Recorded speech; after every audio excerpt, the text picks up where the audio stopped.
weekend, and as in like texted me back, because I sent you a couple of things that I thought you'd really find interesting.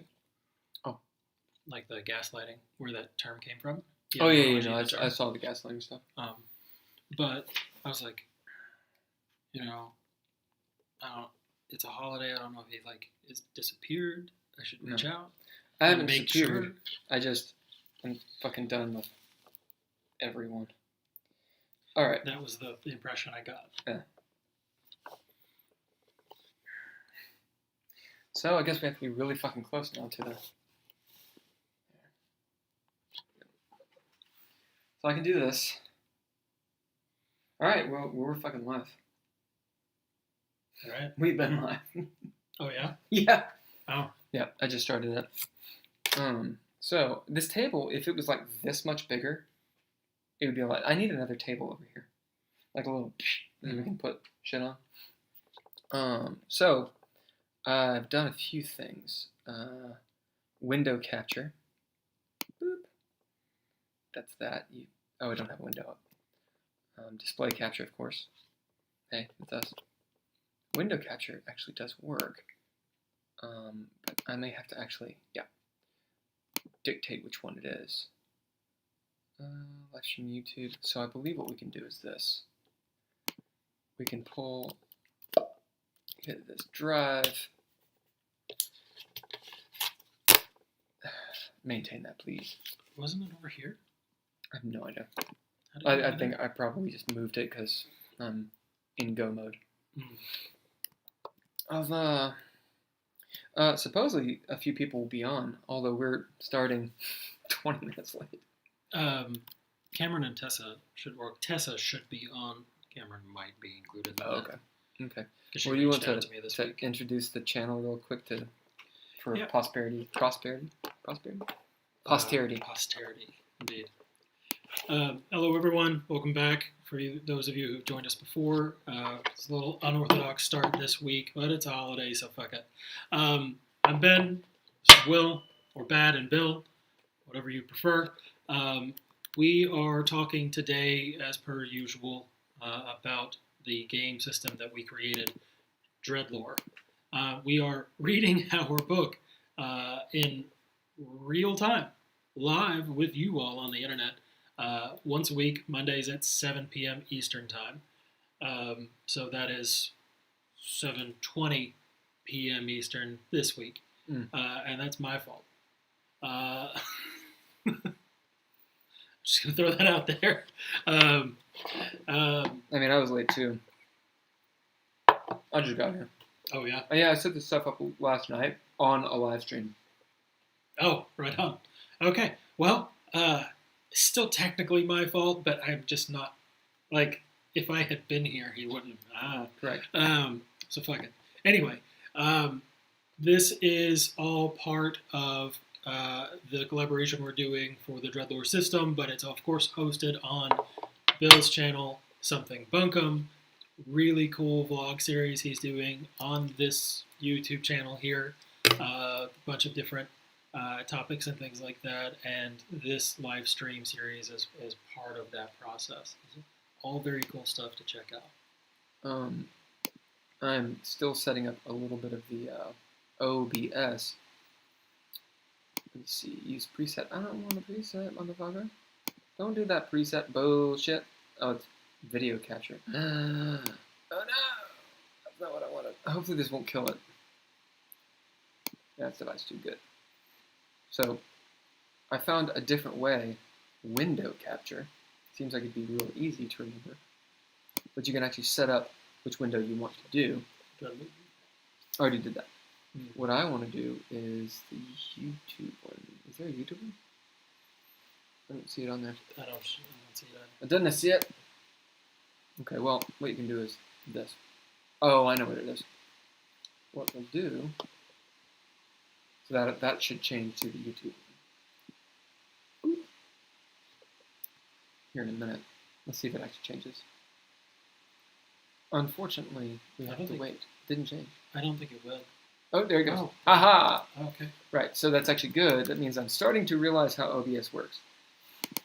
So what that means is it actually sticks to that very specific window, right? Mm. So this will pop up to YouTube, and now we're gone forever.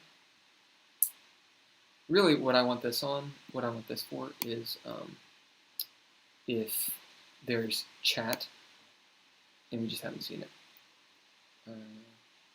It's a little weird to have our fucking faces there. I wonder if there's a way to like pop up the chat. I don't think that. Yeah, I'd say get rid of that. Yeah, that's a little weird. There's got to be a way to.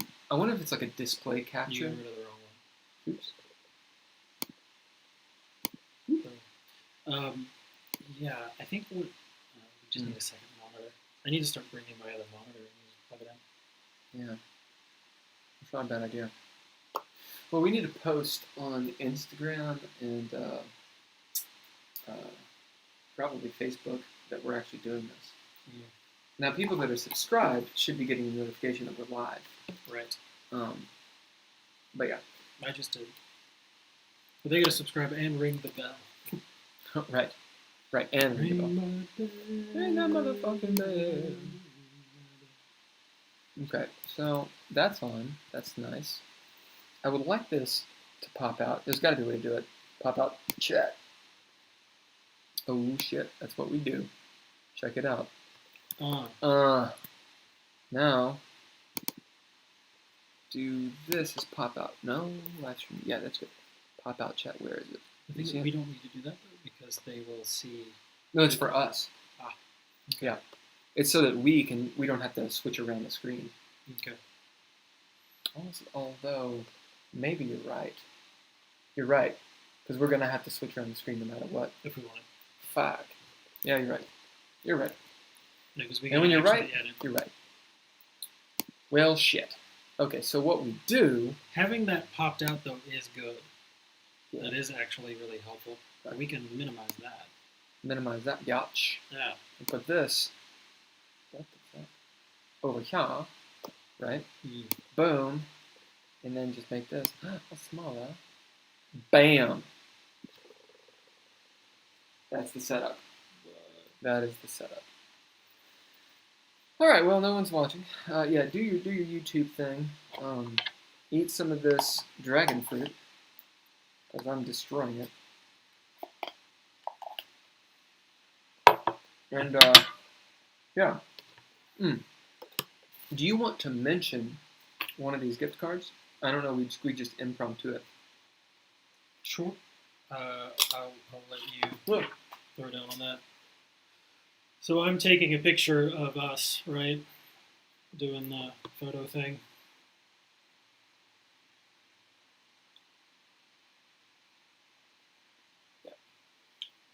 I think this looks good. OBS. And we're actually in frame. So move around a little bit. And we'll make sure you're in frame. So you know where you can go. So I can go over here, I can go over here. I'm totally in frame. You might need to move back or something, or whatever the fuck you want to do. I gotta get closer to you. Yeah, it's okay. It's fine. It's fine. And it seems like our voices are pretty good. Yeah. Okay, so, right. What the fuck are we doing? So we're gonna do a little bit of social media, right quick. And I'm gonna go get us some bourbon. You want some bourbon? No, I'm okay, thank you. Okay, I'm gonna go get some bourbon. We can use this for notes if we want. Actually, let's throw down some fucking notes right now.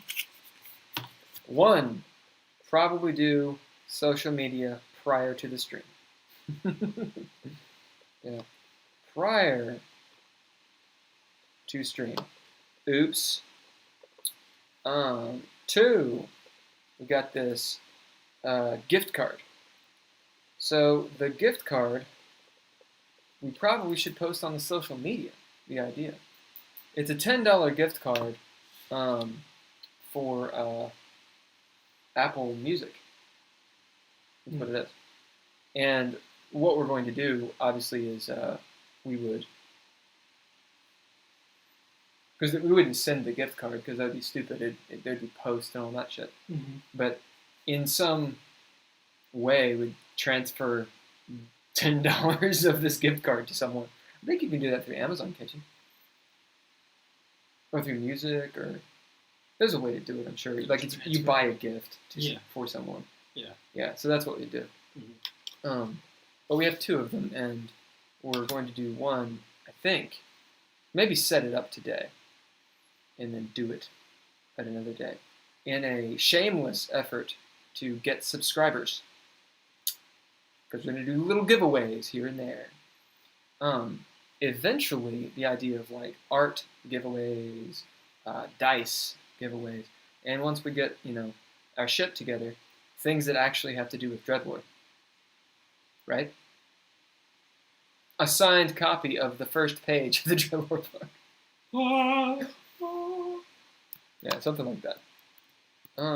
So I do want to make sure that I want to have the live stream up so we know how many people are concurrently viewing. One person is. I don't know if that's us or if it's I have no idea. No idea. Okay. Okay, so we have our gift card, $10. The link to your YouTube channel is on the DreadLore Instagram, right? It should be. I change it as I do the different live streams, but it will take you. It will if you go to the Instagram something bunkum, and you click on that bio link, it will take you to somewhere in the something bunkum channel, which there should be a little token or something that says we're live. I'm pretty sure that is right there. There's really no reason to have to do it every time, but maybe that's just me being lazy. I don't know. Right. So, say something when you arrive. Smiley face. Okay, I'm gonna go get some bourbon. You want to set up the book and all that good shite? Mm-hmm. You brought dice. I brought dice for no reason. You go behave. Yes, Let me be right there. I'll be right.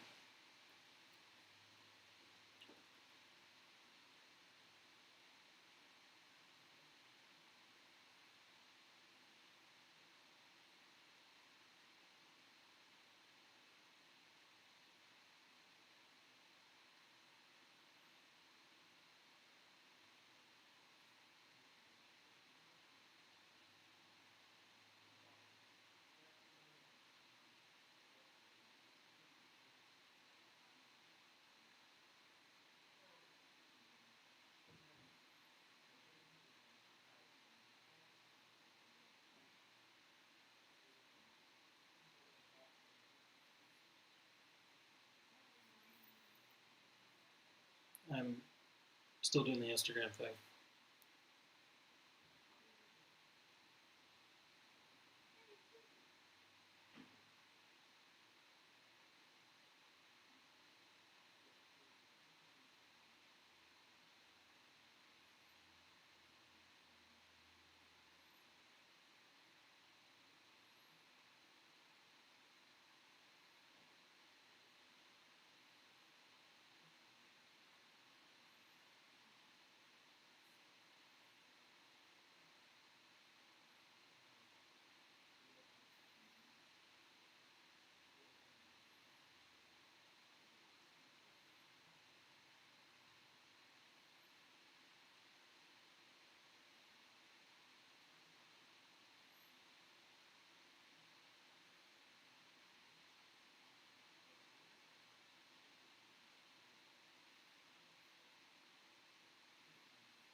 Okay.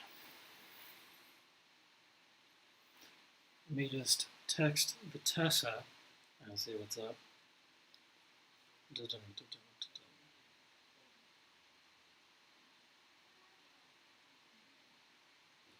studying. And you like sauerkraut? Yes, I love sauerkraut. Do you want that fan on? Okay. is. Well, so I went a solid week without any alcohol whatsoever. Mm. And then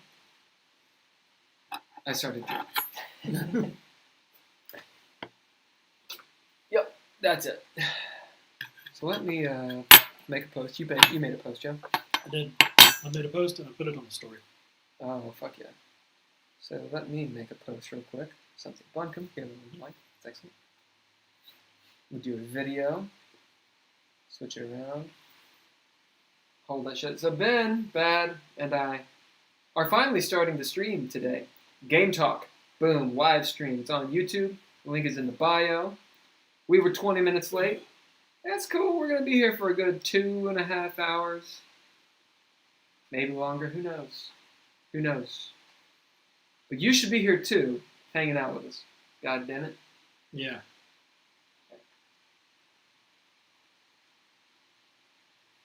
Okay.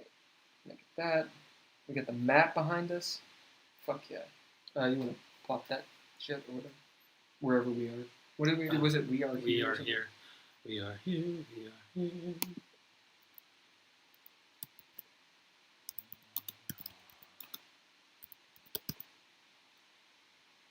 Oh, we did not put it there where we were last time. That's hilarious. That's typical. Yeah. Okay.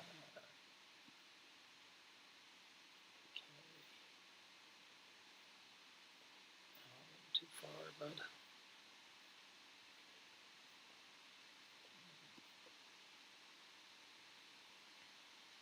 Alright. I read. Let me change. Actually, let me make sure the link is actually in the bio. I'm not good.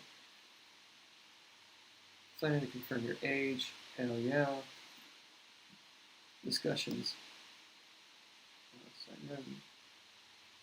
I'm not going to sign in on this. So yeah, it's an 18 up thing. Because I was like, I say bad words all the time. So It does. all the time. It's a potty mouth. Potty mouth. Potty. Potty. Having potty. So how do you pop your stories or whatever the fuck it is? What? How do you do your oh, you have to do it in the story there. But, That's the story. I'm just doing it. I don't know how to use Instagram. Not really. we just sort of fumble fuck our way through it.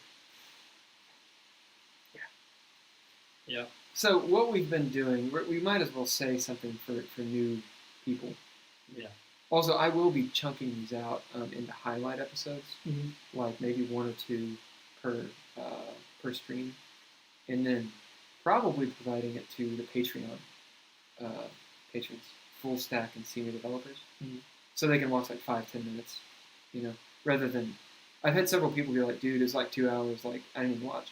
And I'm like, I mean, I understand that, At the same time, I watch Joe Rogan, and I watch the whole thing oftentimes. Anyway, so it'd be for patrons. I don't know if we're on Joe's level yet. I'm pretty sure we're not on Joe Rogan's level. Yeah. But I modeled it after that. Mm-hmm. Anyway, so it would be for Patreon patrons, the highlights episodes, and then, at a later date, I would open it up to the public and stuff. Yeah. And I'm actually throwing the DreadLore content onto something Bunkum and pretty much promoting it for patrons first, and then I'll throw it up on there as well. Cool. But when you download stuff from YouTube, it's like 20 megs, so I don't know what the quality is of the videos. Yeah. All right, what's on your mind? My live stream's on your mind. So what have we been doing, Ben? So once a week, Mondays at 7 Eastern, we have been talking game system theory on this live stream and going through our book. It's a system we made called DreadLore, and this is the final kick to get this son of a bitch edited down, nice and smooth, like that bourbon, good to go. We're doing it live so that any one of you who is listening can speak up, let us know what you think, in real time, minus that 10-second delay, I guess. And we do give people access to the book to make comments and suggestions. You have agency as players in DreadLore. And you have agency as players or as viewers in DreadLore. As viewers in DreadLore. Yeah. So let us know what your thoughts are as we go through this thing. Or if you're catching this later as a recorded video, send us a message. Just do it. Just do it. Just do it. It'll feel good. Make it feel good. You can reach us here on this YouTube channel. You can reach him at @somethingbunkum on Instagram. Reach either one of us as @DreadLore System on Instagram. Let us know what your thoughts are. Last we left off, Our group of merry adventurer editors. We had just wrapped up Periods of Life. Oh, Periods of Life. Now we are on Special Actions. So, real quick. You You want to tell them a little bit about the game? Right. Is that what you were going to do? What we need to do is, you can have the rest of that. In my humblest of opinion, what we probably should do is have a little blurb we just say. Or we could hold up a little card or something. You know? Yeah. That way we're not wasting everybody's time, like people that know it. Because we can spend a long time talking about DreadLore. No. The long and the short of it is this. DreadLore is a tabletop RPG where the entire point of it is you make a character that you want to play. The rules allow for that. They allow for a reward system that pretty much, I don't want to say ensures. Encourages. It encourages. The reward system encourages players to have goals that go along with the story that their character is supposed to be in. And if you don't know exactly what that means, it's fine. We wrote a fucking book about it. We're editing it right now. So ask us questions if you want. This game is very unlike other games. And I used to call it a narrative style game. If you're into game system theory and stuff, there's such a thing as story now or narrative games. This is really not a narrative game. I would call it a narrative, maybe immersive style game. It's pretty different. What's the difference there? So, because I'm sure that they're asking. So normally in a narrative or story now style game, quick aside, these terms that I'm using were not coined by us. They were coined by this group called The Forge. And unfortunately I can't remember the group members. And The Forge is now, I think it's dead. But they, it was a bunch of game people that really talked about system mechanics. And, they got all butthurt at each other and I think disbanded, actually. But the Forge fires have died down. Right. To not but embers. But the hearth is cold. The hearth is cold and dark. By the way, the microphone is right there. Yeah. Just so you know. I should move my glasses. We need a secondary table. Okay, so a narrative or story now game. What that is this. Typically, I don't want to go into the whole thing, I could, but typically when you hear that a tabletop RPG, a TTRPG, is, and for now I'll just call it tabletop. I'm not talking about Monopoly, I'm talking about tabletop RPGs, pen and ink games. Typically when you hear a tabletop game is narrative, you're thinking in terms of static numbers, that the numbers, the crunch of the system, it takes a back seat. So, for example, and this is not always, but it's a typical thing that happens in narrative tabletop games. For example, if you are the strong hero and you have a strength of, let's say, 5, right? And Baad is the fast hero and his strength is like 2.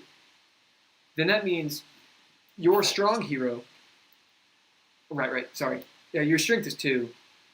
your speed is like 6. My strength is 5. My speed is 2. You get the idea, right? I have a strength of 5, and then you threw me off, motherfucker. My strength is 5 because I'm the strong hero. His strength is 2 because he's the speedy, fast hero.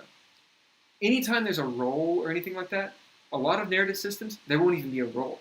I just always win. If it's about strength, if it's about speed, he wins. So the idea is it encourages, instead of that randomness in should the strong guy be strong, kind of like in D&D, that doesn't happen. And so because the mechanics are such that they're kind of static and absolute, the rules then lean towards, well, how do you tell your story? I am the strong guy. I can always win in the strong fights. Boom. So how do I do that? Because as a player, I'm not trying to get a high number. I have a high number. The problem with those games, in my opinion, is you get into like very absolute situations. And in my mind, just my own style, I like to roll dice, and I like the probability of rolling dice, and I like the idea that a person can change, or a player can change his or her agency by how they approach a problem, by the situation, and that can affect dice rolls. And you can explore your weaknesses too. You can explore your weaknesses as well. The static numbers with fixed results, that encourages min-maxing. Oh yeah, definitely. There's in the situation you're describing, I can think of no incentive to leverage a weakness, to leverage a lower stat. You don't. You actually touch something. You touch it with a pen, and I hadn't even thought about that. That is absolutely a point. Because I'm the strong hero. I'm the archetype. It's almost like you're playing archetypes. Now, I can't remember the name of the game. There's one narrative game where all of the things that you do had to have an adjective. And then all of your attribute stats, or in DreadLore it'd be aspects, so like your strength, your dexterity, your constitution, whatever, those would be, I think they're verbs. I may be flipping that, but the idea is that it was a very language-based game. So you would say something, I think D&D does, no, Numenera does this a little bit with their description. For the character concept, in character creation. Mm. I'm a blank, that blanks. Right. I'm a blank, I'm an adjective, noun, that verbs. Right. And so in this one narrative game, which name I can't remember, everything you did had to have a verb. As in, like, the way the player, not the character, the way the player literally announced their action had to have a verb that was on their sheet, or else the roll failed. So it was kind of weird, like, and there were rolls, but you'd have to say things like, I kick the guy in the face, and then if you have a power, hard. And so you'd have like it was a die 6 game, I'm pretty sure. You have like your die 6 normally, because you kick, you look, and you're like, oh, my kick is 2, so I have 2 extra die. So now I have 3 dice. Oh, I used hard, and that gives me an extra die. And then you roll. But if you didn't say it that way, like immediately, it was almost like saying, it was like not saying Uno when you have 1 card. Like you got fucked. And I hated it. I hated everything about it. Because, like, the other people, bunch of fucking hipsters. That's right, they were hipsters. This is in China. They weren't hipsters. They weren't Chinese. They were hipsters, though. And I was like, you guys are kind of like hipsters. And they're like, what's wrong with being a hipster? Like, they're like, yeah, we're hipsters. Straight up, they like clammed it. And I was like, fuck you guys. Dish, my dice, I'm out. Anyway, they loved it. Because I think in their minds, it sort of scratched the itch of that certain board game tabletop things do. Yeah. You know, like, a lot of board games, there's a mechanic that you're kind of like, oh yeah, and you kind of like 3-5 it. Like, I think D&D 3.5 also scratches that itch. You're looking for combinations. And I hated it because I was like, oh, it's a narrative game. It'll be about the narrative. Actually, no. It's about like the prose. I fucking hate it. So our system, DreadLore, it has a basis in language as well in terms of attributes and adjectives and verbs. Yeah, I think folding the story is just it's such a cool word Mm-hmm. or cool term. That's probably just what it should be called. I mean, it's the bidding system, is what it is. I don't know, maybe that's too much. Yeah, I think folding the story it's cool. It's a reference to building a narrative out of your equipment. Oh, and what is it? Making a like a sword, right? Folding steel. Mm-hmm. But the idea is, as you go along in DreadLore, one of the major ways that you gain power, which when I say gain power, I don't mean levels. I mean you broaden your spectrum of what you can do. You increase your endurance, essentially, of how long you can do stuff.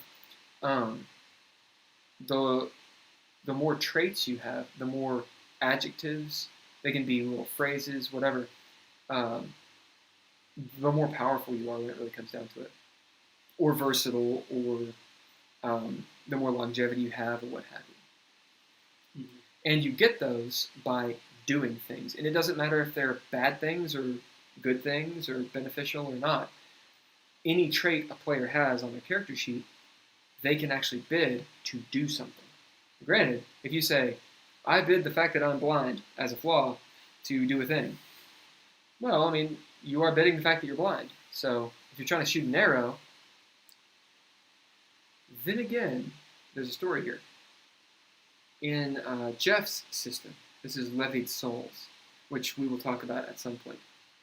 Actually, hopefully he'll jump on at some point and talk about Levied Souls.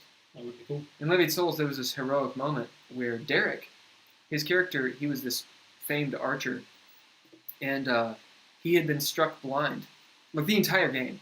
So his character he's an archer, and he's blind. And in the last scene, or near the last scene, he has the god bow. Okay.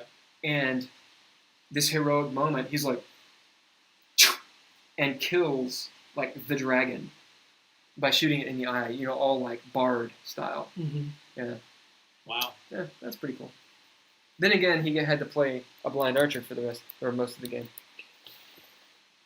Oh shit! Live streaming, one person. Hell yeah, we had 2 people. That was me. I expect people will jump on here in a little bit, so we can just fucking go. I've messaged. You know, 7 o'clock may not be the greatest of times for people. I know for like Waka, for instance, my buddy in Europe, or in the UK, right now is like midnight or 1 a.m., which is probably terrible, you know, on a Sunday. Or no, it's Monday. It's Monday. Yeah. It's Monday and it's a holiday. Yeah, and it's Most a holiday. people are doing things like barbecuing Truth. here in this country. Although Megan said that she might be on and she might bring a few friends. Although since we were 20 minutes late, they might have been like, fuck it. Who knows? If that is the case, 1,000 apologies. Regardless, we're going to move through the book. Game system theory. Man, it's good stuff. Let me talk a little bit about it. Yeah. So, this could be an entire discussion, and in fact it should be at some point. So the idea is you have story now or narrative. Actually, they called it story now. They call it narrative first, and they changed it into story now. And I dislike the change just in like a lexicon way. But the reason they did it is because the words, how you title stuff, really matters, you know, in gaming, in everything, but really in game systems, because you derive a lot of meaning from that. And they didn't like how narrative, the emotions and the images that brought up, because a narrative is a story, right? But story now is explicitly the story about right now. Narrative could be, our backstory. Well, we're doing everything for the greater story. It also seems like, that you're building to something, that there is a narrative being told versus story now. It's the story now in this moment is what matters. It's not about what is developing or what will develop. Everything in the present tense. Right. The living force, Qui-Gon Jinn, right? And it doesn't matter if your strong guy never becomes anything other than strong guy. That's it. That's where I see some agreement, and perhaps I'm projecting an expectation, but that would be ironic. Yeah. Story now. Story now is one. There's three that they boiled it down to, and here's the idea. And I agree with this. By and large, Jeff is actually Jeff McNeil, again, who did Bloody Souls, is where I got all of this because he was reading about it.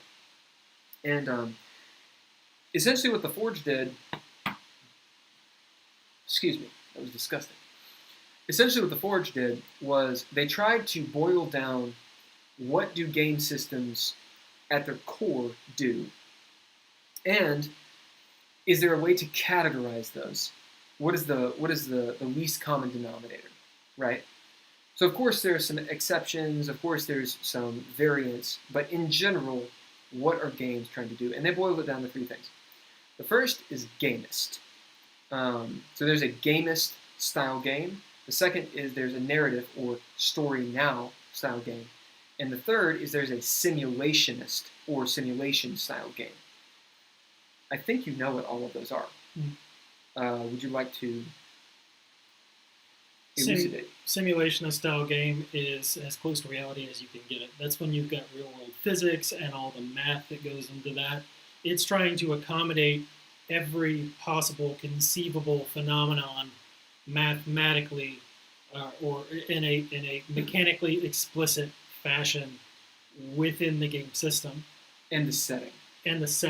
Which is important. So, I mean, it is. Hi, Megan. Oh, hey, Megan. You must gather your party before venturing forth. This is too true. Indeed. This is true. We were about 20 minutes late, so we understand. It is fine. Yeah. So, right. Simulationist style games are about accommodating every possible outcome or it's about the feel, right? Yeah. If I can move in a little bit. Yeah, there was a word I was forgetting and it got me hung up. Anyway, go ahead.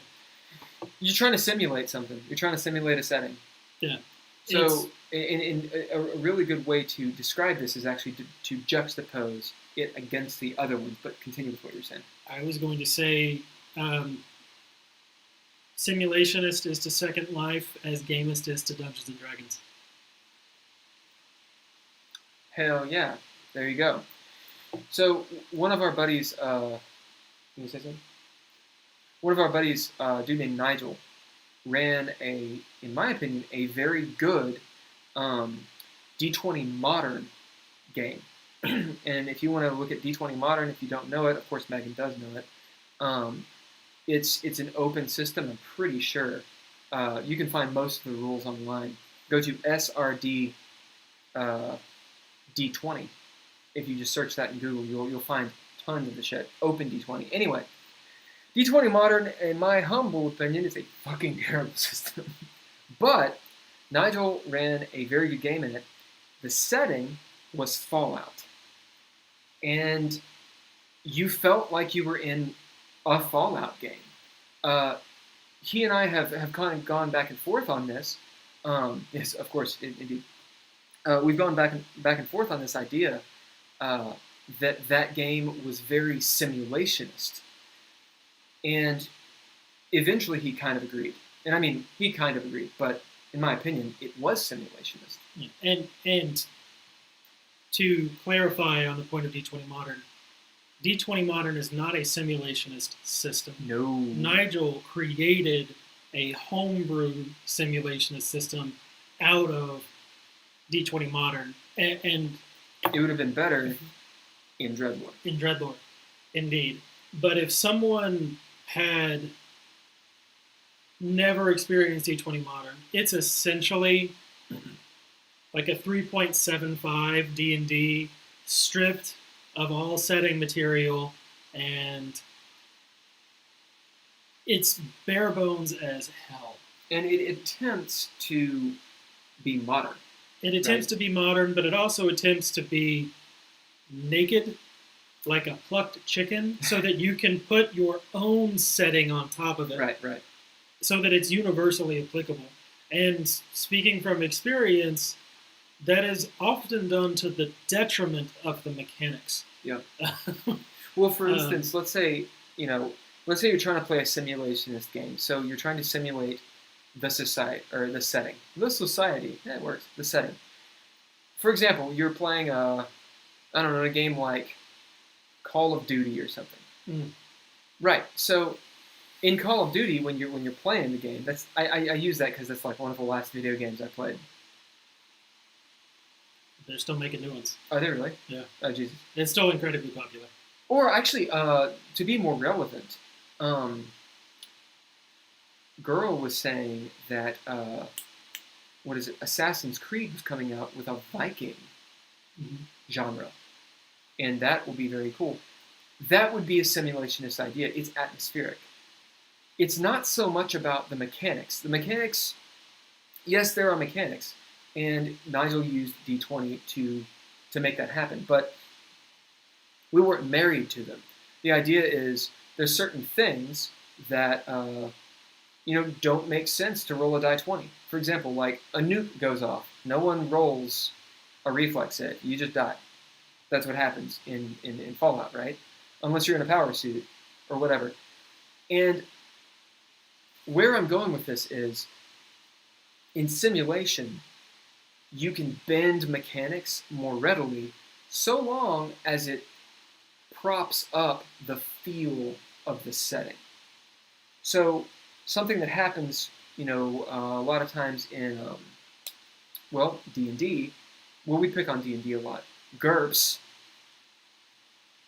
which if you don't know what GURPS is, of course, Megan, I know you know what GURPS is.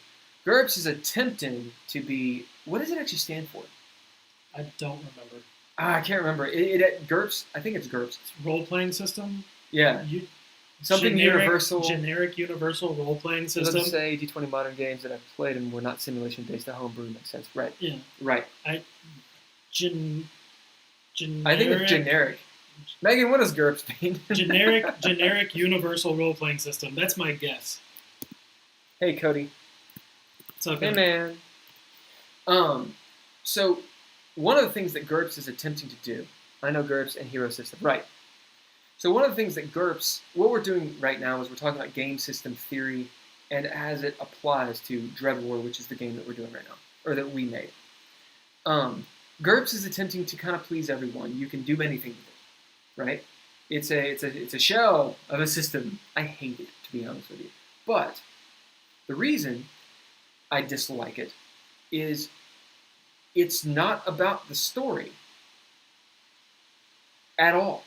Now, you can have a great story in GURPS, a GURPS game. You can have a great story in a D&D game. We've had awesome stories in D&D games. You can have a great story in DreadLore. Hell yeah. But the question is, does the game system promote the story? If that's what you're looking for, then you need to decide what system to run per game. For example, Dungeons and Dragons, awesome game system. It's really fun. It fucking sucks for horror games. Can you do a horror game? Yes. Are you constantly fighting the system? Yes. Yes. The reason of this is D&D, as I segue, D&D would be considered a gamist system. No, go ahead. Gamist system is exactly what it sounds like. It's like a video game. Wow, I was on the money. Generic universal role-playing systems. That was a guess. Thank you, Megan, for Hell validating my ego. Hell yeah. She's like, oh no, I gotta take it back. Take it back. Take it back. Oh god. Yeah. So a gamist system is a system where you are trying to win. That's essentially it. Think about most video games. Yes, there's a big old story in Halo. Yes, there's a big old story in Call of Duty. Sure. But it's actually at the backseat. Now, maybe you play it to get the cutscenes. Final Fantasy is a good example of this. Mm-hmm. But most of the actual time you spend are not in the story. Even Dark Souls. Awesome fucking story. No one understands. But you're not doing it. Like, most of what you're doing is using the mechanics to beat the shit out of shit so that you get better shit. Looks like you're playing D&D. You're trying to win. Now, let's say you fight the big, wolf thing with the sword in its mouth or whatever that is. I don't think that's Dark Souls. I don't. That sounds like it's Dark Souls, but it's one of the games. I don't know which one it is. It's a really cool scene, actually. Cool boss fight. But I've seen people play that boss. The music's cool, the animation's cool, and they think that's cool, but that's not why they're playing it. And the moment that on the third attack, when the big wolf creature does the spinny move and calls forth hell or whatever, if the player doesn't do the right roll, they reset. Why? Because it's not about the story. Maybe it's about getting to the story, but playing the game is not about the story. Playing the game is winning. And if you win, you get the story. If you win, you get the payoff. Like in Dungeons and Dragons. If you kill the shit, or if you win, you get the jewels, you get the level, you get the fucking crown, you get the girl or the guy or the whomever. And in these gamists... That's gamist. Yeah. And Megan, yes, you don't win in Vampire. Vampire is not a gamist system. It's absolutely, 100%. Right. In these systems, you mentioned horror doesn't really work in them. Or at the very least, it's hard to make horror work in gamist systems. And the reason why, even if you homebrew it, the mindset of the player base will be inherently biased by the narrative that the mechanics tell them. You, as an arbiter or as a dungeon master, might be telling them one thing about what your stated intent is for the campaign, or what everyone agrees upon for the campaign. But their years of experience playing under that rule set, or other games they've played in it, or what the core book says. Well, no, I'm a paladin, so I have fear immunity. So I'm not scared of the Silent Hill monster, the pyramid head, and the flesh walls that start rustily peeling away into the air. So, I'm not shook. So check it out. Let's put the same scenario, same situation. Is it scenario or scenario? Either is fine. Okay. Let's put the same situation to different systems really fast. Let's talk about Call of Cthulhu, which I've only played a couple times, but we talked about it before. Yeah. Call of Cthulhu, as you imagine, is a horror game. And you don't win in that game. There's no way to fucking win in that game. Even if you do technically survive, you're insane. So by opening the door to the dungeon, by opening the book, by looking at the chess set, from Raleigh or whatever the fuck it is, you go insane. That's part of the game. Let's put a situation to this. So you're in a dungeon, we'll say. Metagaming. Boom. Indeed. So wait, are you saying that by opening the book of D&D, you're striving to win? Oh. Anyway, so there is an experience page. So I would argue that in D&D, if you really get down to it, the goal is to get to the next level. Yes. Which is excellent because, when you think about when it was made, it's, based in Atari, eventually Nintendo games, arcade games. Conan the Barbarian is a D&D game. Okay? I mean, it probably is like a fucking setting. But it's a movie. There is a Conan system now, yeah. Conan the Destroyer. Go watch that fucking movie. Conan the Destroyer, straight up, is a Dungeons and Dragons campaign. That's what it is. Anyway, back to the point. So let's take a situation. The party is in a crypt. The crypt has a sarcophagus. There's ancient writing all over the place, right? The whole point to be in this crypt is the queen of the realm has given you this charge that if you do this, then you'll never have to pay taxes again. Right? And if you don't, then they'll fucking kill you. So, you're in the crypt. There is no middle ground. There is no middle ground. You're in the crypt, and you know that somewhere in this crypt is the eye of Ost. The eye of Ost, which you can do stuff with. That's what you're trying to find. So this sounds like a Dungeons and Dragons game. Why? The players are compelled to go into a thing, to do a thing, and it doesn't matter what gets in their way, they're going to do the thing. Now you can homebrew this. Maybe you realize the queen is a bitch, and, just like in Conan the Destroyer, and you take the eye for yourselves, and you go kill the queen, and you save the realm, whatever the fuck it is. Right? No problem. I'm talking about decisions and why people make them. So, in Dungeons and Dragons, this situation, generally advancement is the goal, exactly. In this situation, well, it doesn't matter what character you are. It doesn't matter what your alignment is. You know what you're supposed to do.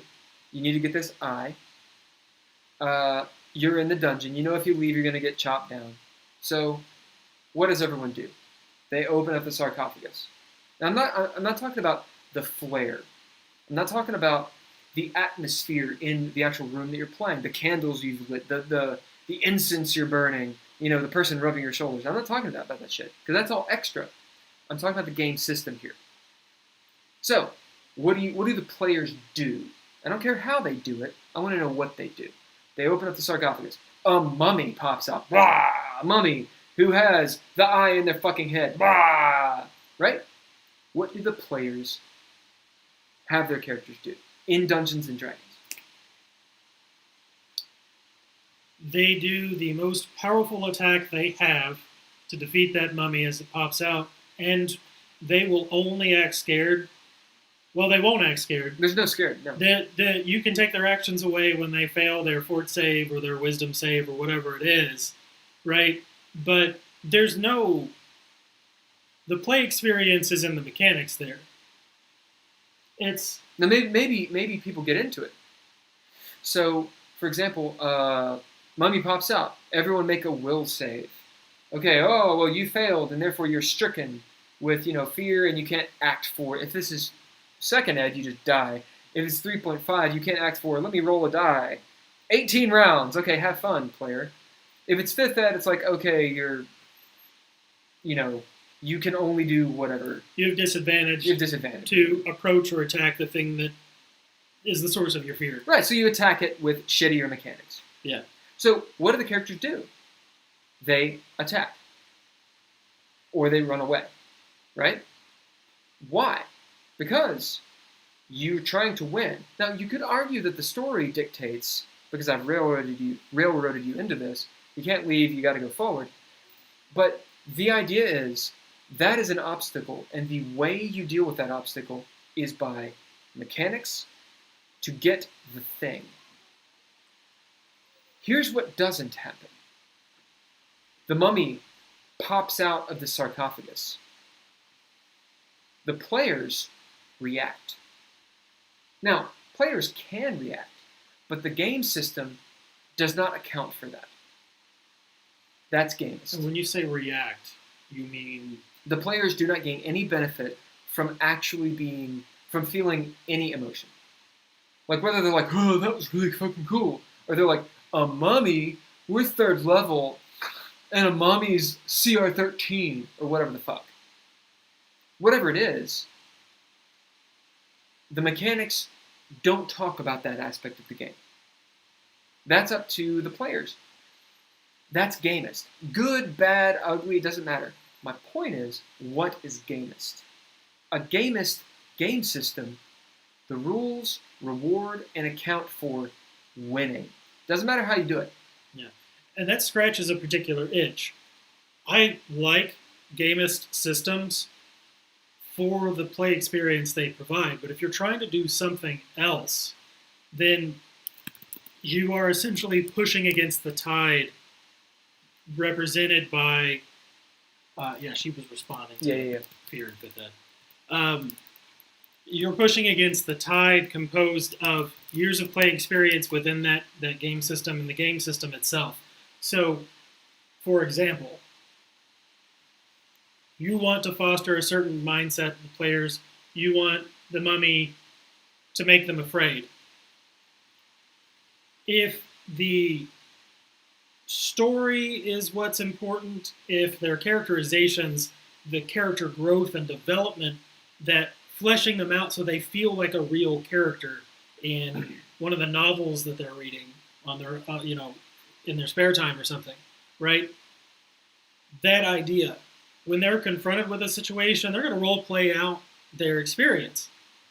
But if everything in the system, in the book, says A, and you're trying to get B out of them, you're going to get A on some level. Right. Now, you might get B most of the time or some of the time, but you're working so much harder for that.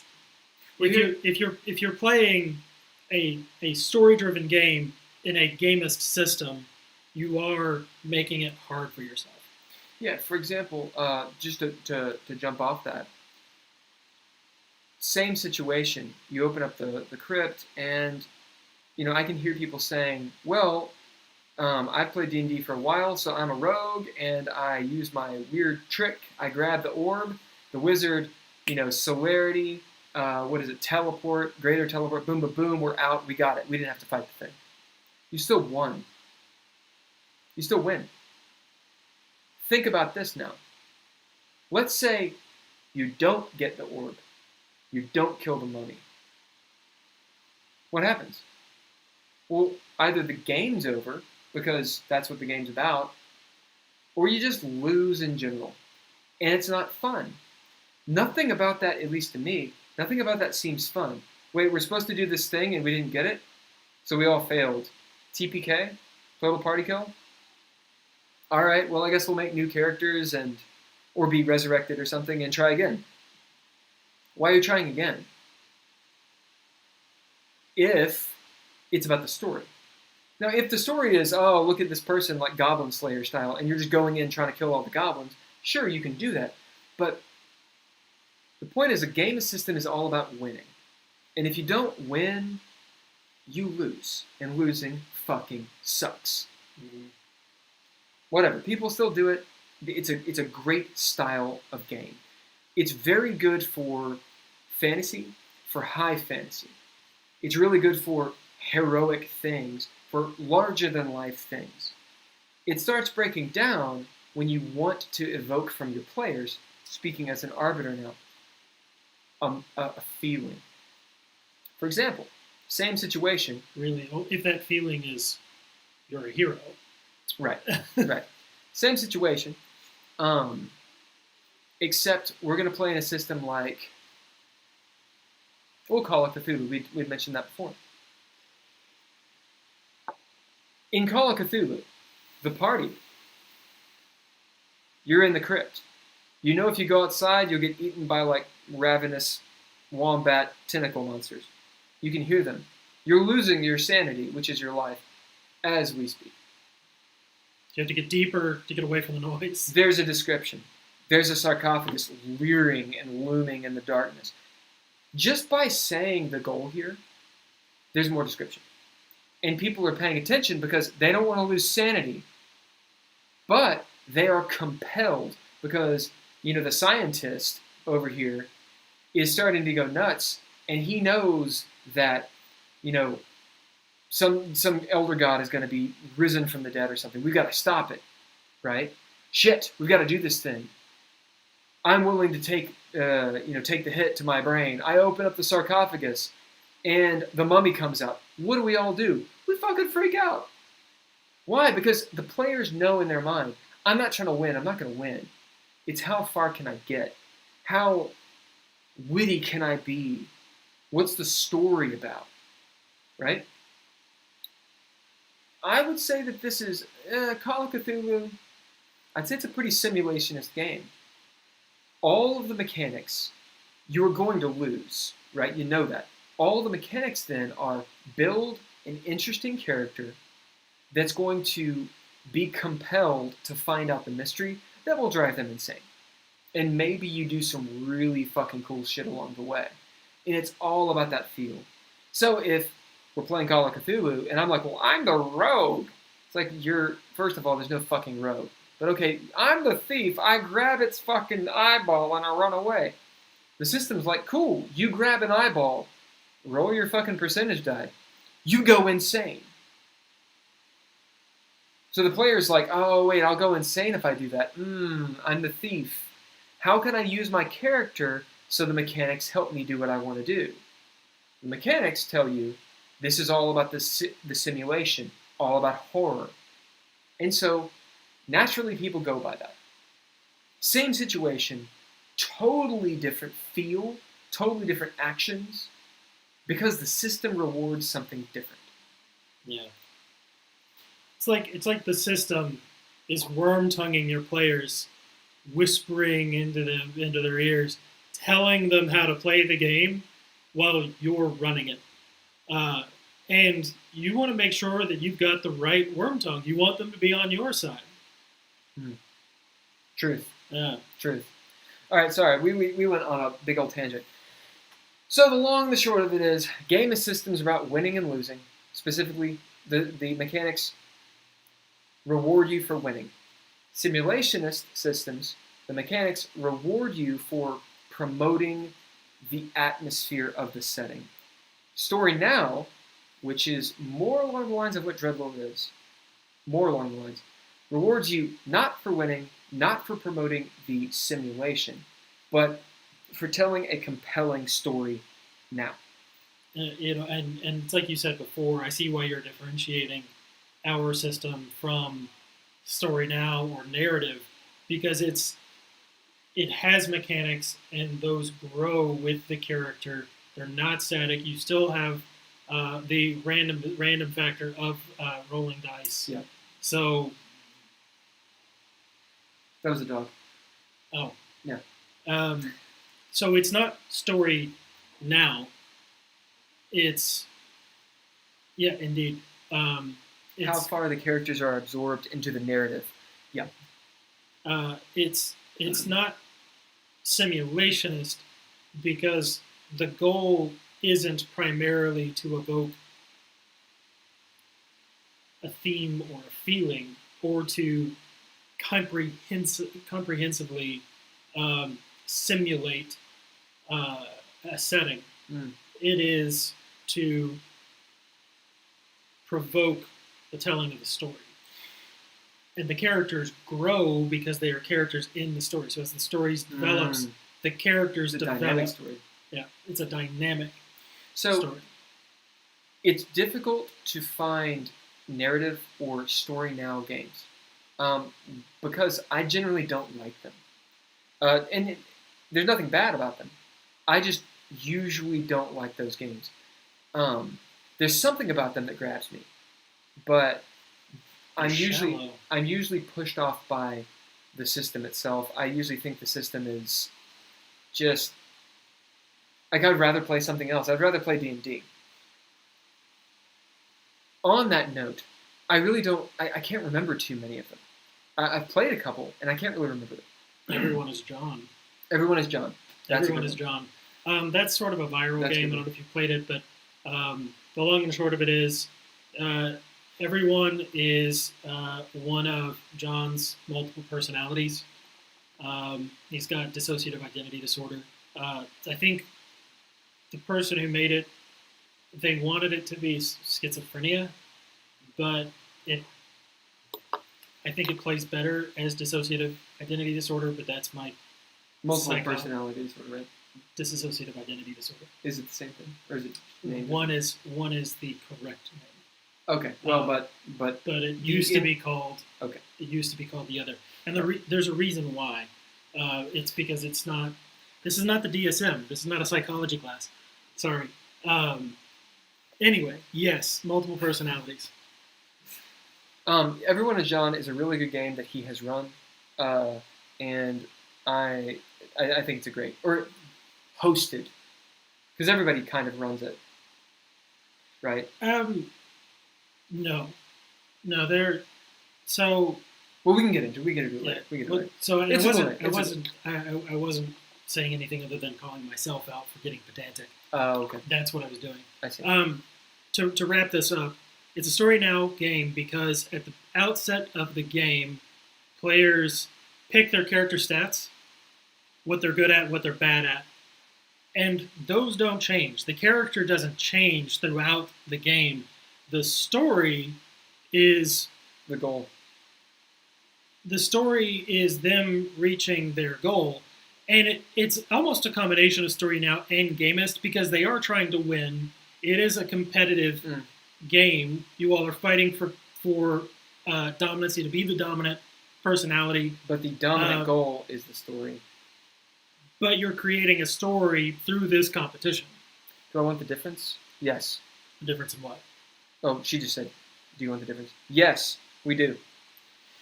So another narrative style or story now situation, and correct me or disagree with me if you think I'm wrong here, a Renaissance fair. This story now? Yeah, the characters are static. They don't change for years at a time. I mean, Megan does tons of cosplay, or has done tons of cosplay.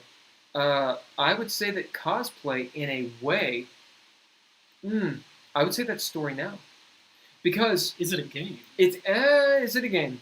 I don't know. I've cosplayed Leonard McCoy. That's as far as my cosplay has gone. But there's an idea of what you're attempting to. Maybe it's more of a simulationist, really. Because you strike a pose, you look correct. Maybe that's simulationist. You're simulating a character. Yeah, okay. Not Ren fairs, then. For story now, Ren fairs. What do they call them? Reenactments. That's simulationist. Mm-hmm. Historical reenactors. It's completely about simulation. Down to the finest of details. Whereas I would say a Renaissance fair is more of a story now or a narrative thing. You have the accent, you have the accent, you have kind of the garb, you have the feeling, yes, but right behind closed doors, you're out of it and you're drinking. It's all about, do you have a good time? When you go home, do you say, oh yeah, the Ren Fair was awesome because of this, this, and this. These things happened. It was badass. Maybe you went and did the big chess game or the human chess game or whatever, and you lost. You don't care about winning and losing. It's not games. You don't really care about it being, I feel like I'm in the Middle Ages. It's more like the Middle Ages is just the theme, like a Halloween party. I think that's kind of story now. Yeah. It's a little bit more shallow. You want a good time, you want a cool story, you want to have fun, but you don't want to be bothered by winning and losing, and you don't want to be bothered by, okay, we have to be completely correct in everything. Yeah. DreadLore is not Things that. Are static. Things are static, and generally the mechanics of a tabletop RPG that is narrative are static. Not always, but often. DreadLore is, in my opinion, narrative immersive. This is not forged theory. What this is all about is you're playing a character. Everyone around the table is playing a character. And whether they're heroes or anti-heroes, the villains, shitbags, normal people, doesn't matter. They are, however, the protagonist of this story. Example, Marvel movie.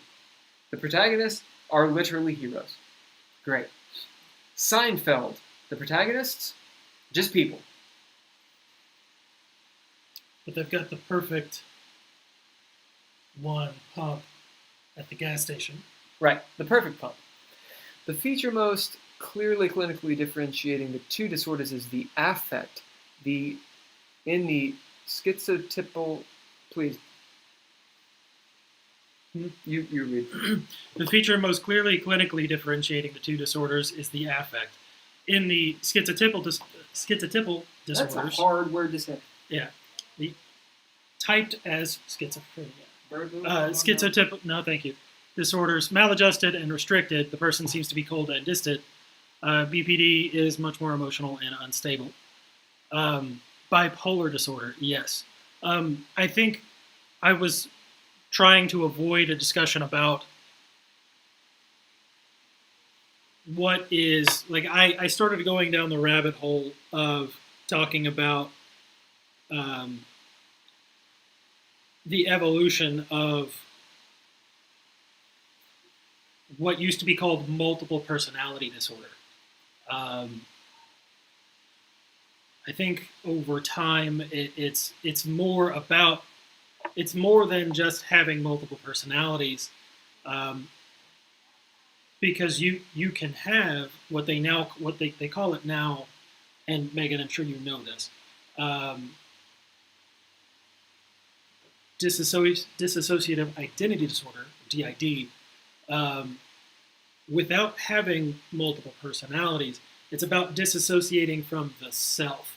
It's about separating and removing the self, the sense of self, from the trauma that sparked this illness, where that didn't happen to me. That happened to someone else. Or I don't remember it happening to me, and I can deny that, and then I don't have to confront it because I'm not ready to deal with that yet.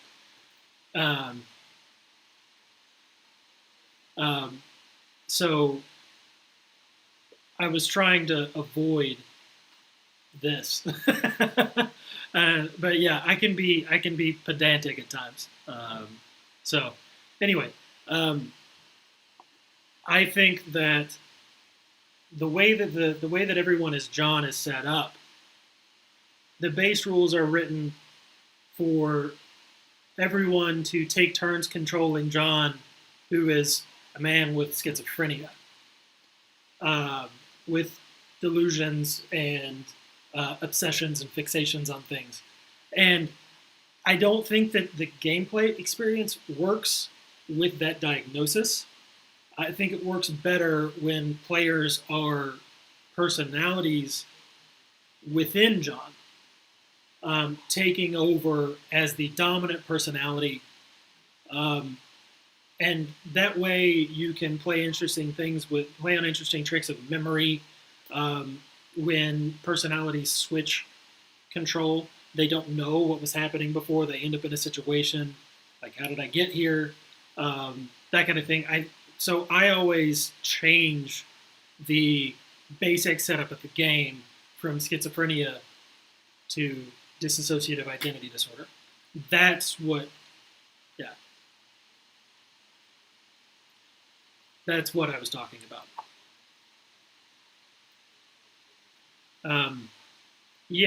So I run that game as a one-shot typically when people are burn out on heavy story, or it's new group and we're just looking to throw something down. We don't do a board game, but you get a similar experience as far as it's a quick pickup game. It usually gets people involved really quickly.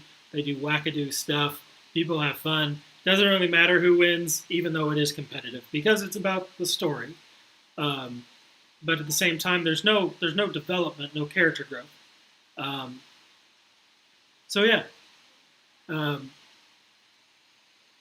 None of these terms, and by these terms I mean simulationist, gamist, or story now, aka narrative. Those three terms we didn't make up, as Will made that disclaimer earlier. Although Will has constructed this fourth term that we use for DreadLore, which is narrative immersive. And that's because, like narrative games, it is story forward. The focus is on the story. It's not on simulation. It's not on winning. But there's growth. It's dynamic. it's involved, it moves forward and grows into something else. It's not static. So it is different from story now. It looks ahead to story then. So that's the difference, I think, in a nutshell. And I think we've gone over game system theory enough for today. We've been at it about an hour. So when he returns, we are going to jump into the book, unless he has something else to talk about.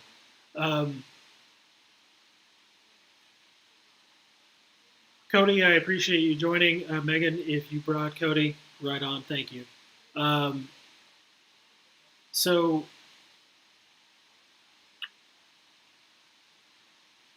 yeah. Thoughts so far, Megan?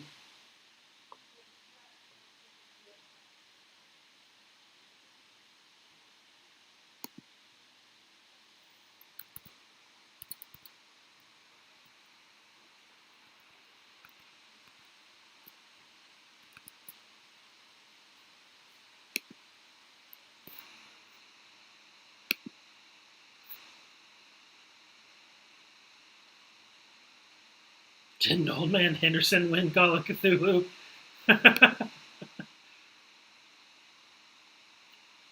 I have no clue. I think the point is it possible? Is it within the realm of possibility that one can win that game? Sure, but I think the point is that the mechanics aren't encouraging you to make that the priority or the goal. The goal is not to come out ahead, to survive with your sanity intact. The goal is to overcome the odds enough to prevent the big bad from happening. And if you don't survive, that doesn't matter. If you're insane at the end, that doesn't matter.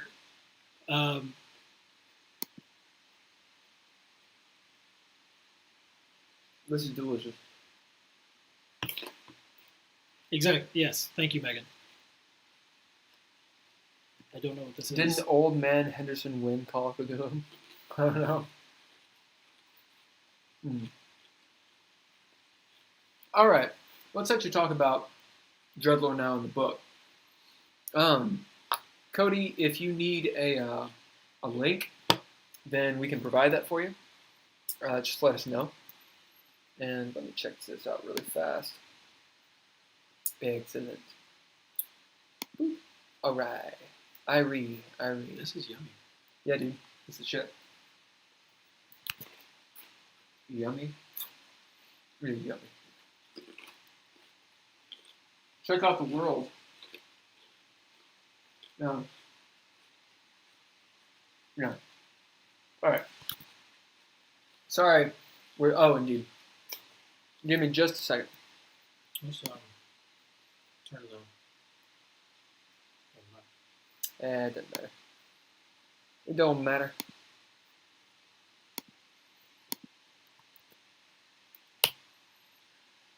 I mean, people having email addresses, I just don't think it's going to be a big deal. We should probably pay attention to that. Sorry, we're eating really crunchy fucking food. Our bad. What's up, man? Hey, Waka. Waka. We're totally eating on our live stream. We're heathens. So, we had finished talking about periods of life at the end of last week's session. We're jumping into special actions now, which is what we've got pulled up. Cheers. Shall I go into this? Please. So the first special action we have on this list is forego. You may remember this when we talked about breath before. A player may opt to spend 1 point of breath to forego throwing down. This immediately incurs limbo and no dice are rolled. If dice were rolled, then their results are forfeit. A player can choose to do this before or after the roll. Spending breath is a tricky move. See attributes, other resources, breath pool, blah, blah, blah, blah, blah, blah. Arbiter's notes.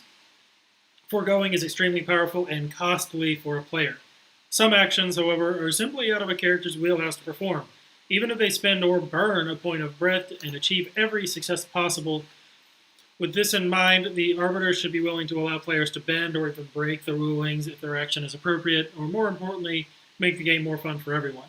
Now, my comment here was that this duplicates right up in breath.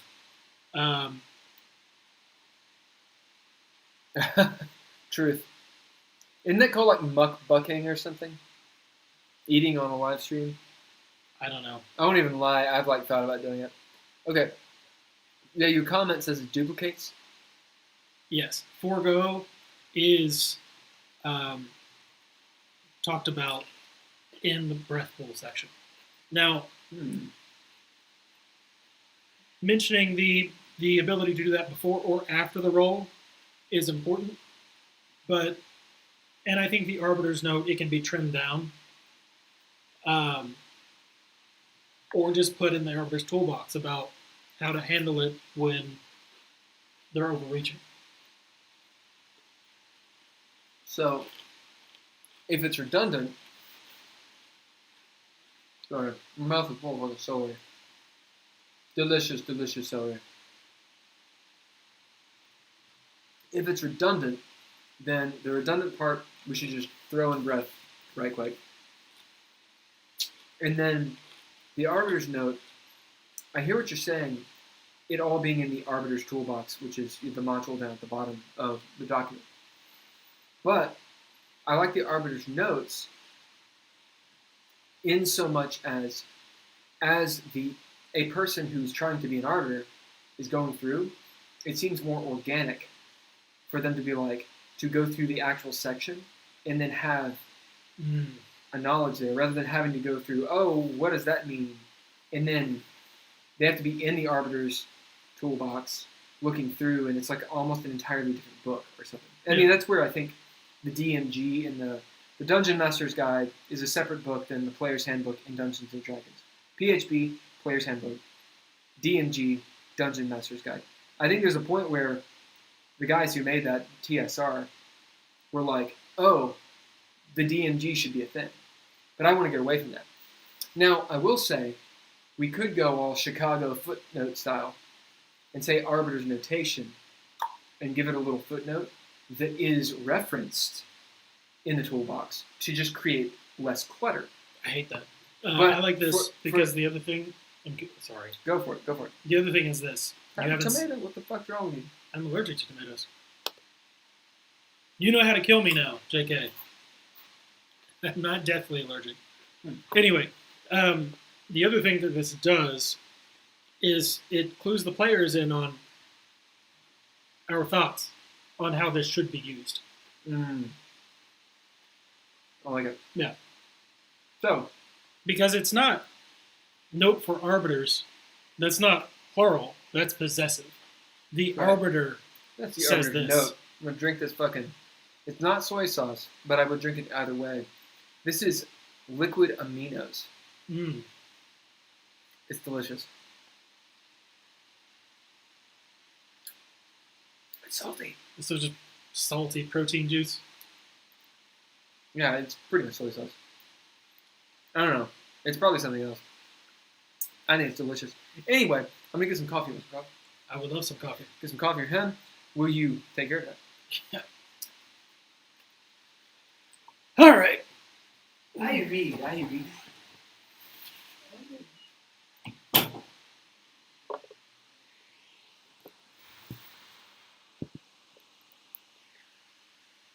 So I think our options here are move notes, because it is a special action.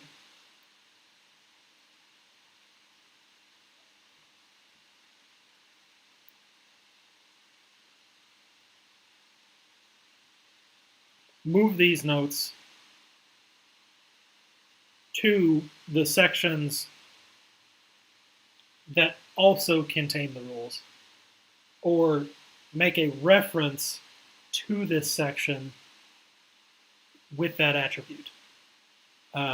So instead of talking about forego in the breath pool section, the attributes, you just say you can use this to forego, which is a special action mentioned here. It's death.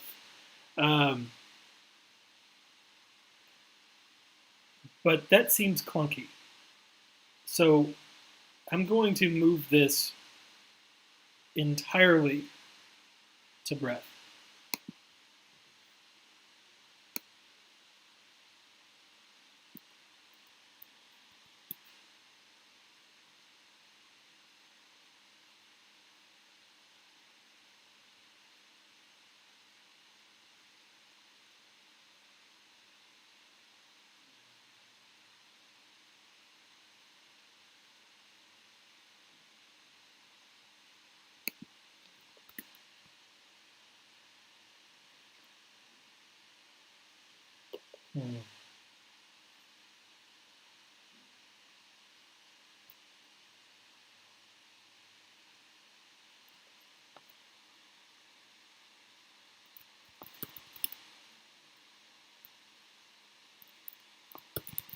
No, I'm not. I like it this way.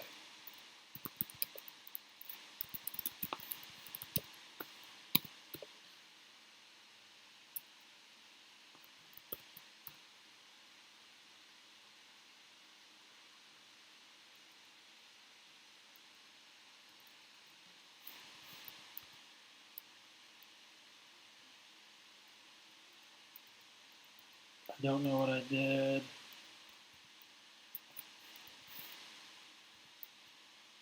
I don't know what I did. No one's been typing. It's Chinese. Oh no.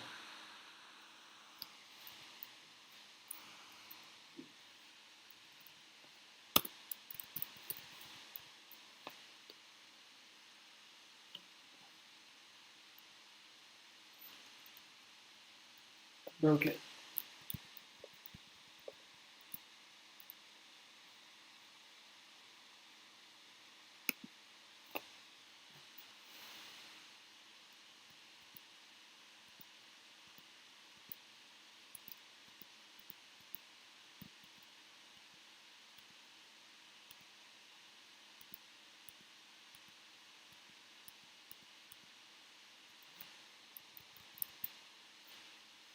It's so broken. I've ruined it. Oh, hey, Chris. No, Will is making coffee. That is what Will is doing. And I have activated his Chinese character features on his laptop in his absence. Oh, no. I do not know Google Docs well enough to know how to get rid of this. One moment. Actually, wait, did I just... No, I did not fix it. One moment.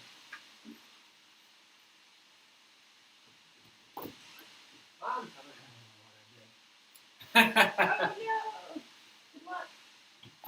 don't know what I did. That's excellent. That's exactly where you want to be. We believe in you, Chris. I have... Hey, what's up, man? Am I together, Will left to eat? Am I together, Will? I told him you wanted to get coffee, but I did a thing. What'd you do? Well, I want to make sure you changed where the computer was. I did. Moving it back. I was working on it. What'd you do? Type a letter. No, type it there. Oh, up here? Yeah. What about it? Getting... Oh, yeah, you put it in Chinese, dog. Yeah, undo that. Check it out. Ni hao. So, Macs, you know, they have different keyboards, just like Windows machines. Except on a Mac, you can make it to where the caps lock button, if you tap it, it changes the keyboard. If you hold it, then it changes caps lock. So check this out. Boom. See that American flag? I saw the caps lock on and I turned it off. Yeah, if you do that, if you press and hold, the glow will come on. Otherwise, yeah. If you tap it, it'll change the keyboard. That is what it Ah! Indeed. He's like, I don't know what I did. Oh, God. Oh, no. Oh, they know I was struggling. I was very vocal about it. I said specifically, I turned on his Chinese stuff, turned on his Chinese features, and I was like, I don't know Google Docs well enough to fix this. I was like, That's awesome. look at the dialogue boxes. How? Okay.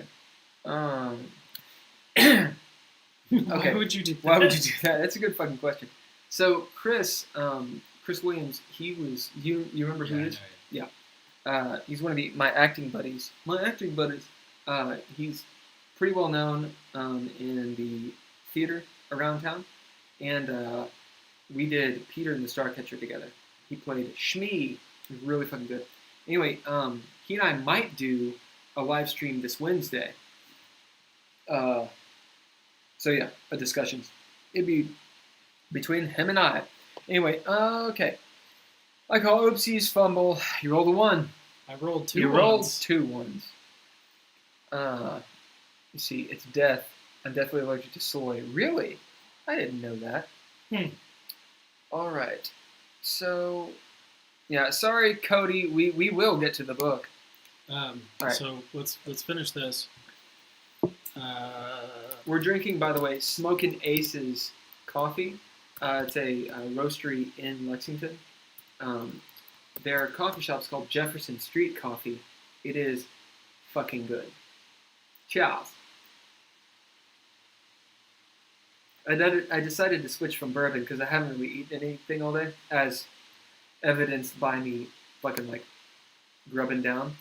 And so this bourbon's kicking my ass. Alright, so spending breath and burning breath. It has a help. Just to give a little bit of a background on what breath is. So in this game, you have essentially you have 3 resources that you can actually spend in terms of points. One of them is cunning. You have a cunning pool. One of them is breath. You have a breath pool. And then the other is pips. So a player can be like, I'm going to spend a point of cunning, or I'm going to spend a point of breath, or I'm going to spend a point or a pip for different things, different results. You can usually only spend 1 a round, and to get them back, to get cunning and breath back, you have to complete goals. So this is, just since we talked so much about game system theory for like the first hour of this is one of the ways that we fitted DreadLore with a mechanic that actually promoted playing the game the way we want you to play. So the players, each character has 1 major and 1 minor goal, and they decide this for themselves. We're actually going to talk more about this in detail here further down the book. Yeah, further down the book. But the long and short of it is, if you accomplish a goal, then you start getting back your cunning and your breath. So the way that you replenish your supplies is by completing your goals. You can also gain benefit by other people gaining their goals. So it kind of has that party mentality. Meaning, let's say one member of the party is like, I've got to go do this thing on my own. Well, that's okay, because their goals being accomplished benefits everyone. All right, where are we? I got you back up here. Pips work the same way as Traveler by chance. I actually don't know Traveler. It might just be a naming convention similarity and not an actual mechanic similarity. Where I got pips, we used that. Originally, we had XP and pips, but we got rid of XP. Now, the way that you get more powerful, as in the way you advance, is the terminology we use, is by achieving a certain number of goals. So there is no experience anymore. It's all about the goals you accomplish. Now, your pips, I got that from Star Wars D6. And in Star Wars V6, pips, like each pip you get is toward a die and increasing the die. Yes, stop doing that. Let me just move. I'm moving further away makes it. Well, because I can move my shit. You keep the camera where it is, and you can just move your shit. Oh, I see what you mean. Yeah, unfortunately, moving the actual computer, the keyboard, also moves the camera because we'd be lo-fi-ing this shit all day long. That's right. Actually, I have another camera right here. I don't know if I'll be able to use it as a webcam though. It's this guy. Boom. I think you could still get these, but this is a good 6-year-old camera. It's camcorder. It's got the LCD screen. It's a JVC full HD. Let me see. I don't see a part number on it, but it's got a optical zoom, digital zoom, all that good stuff. Let me see. Seems like it would actually be written on the camera. Anyway, I use this camera for, pornos. No, for some short film stuff. And I think it's actually got a better camera than my iPhone, I think. Let me see what it has on it. Oh no, not the clock. It's got a touchscreen LCD, which is rather annoying. I would rather have buttons.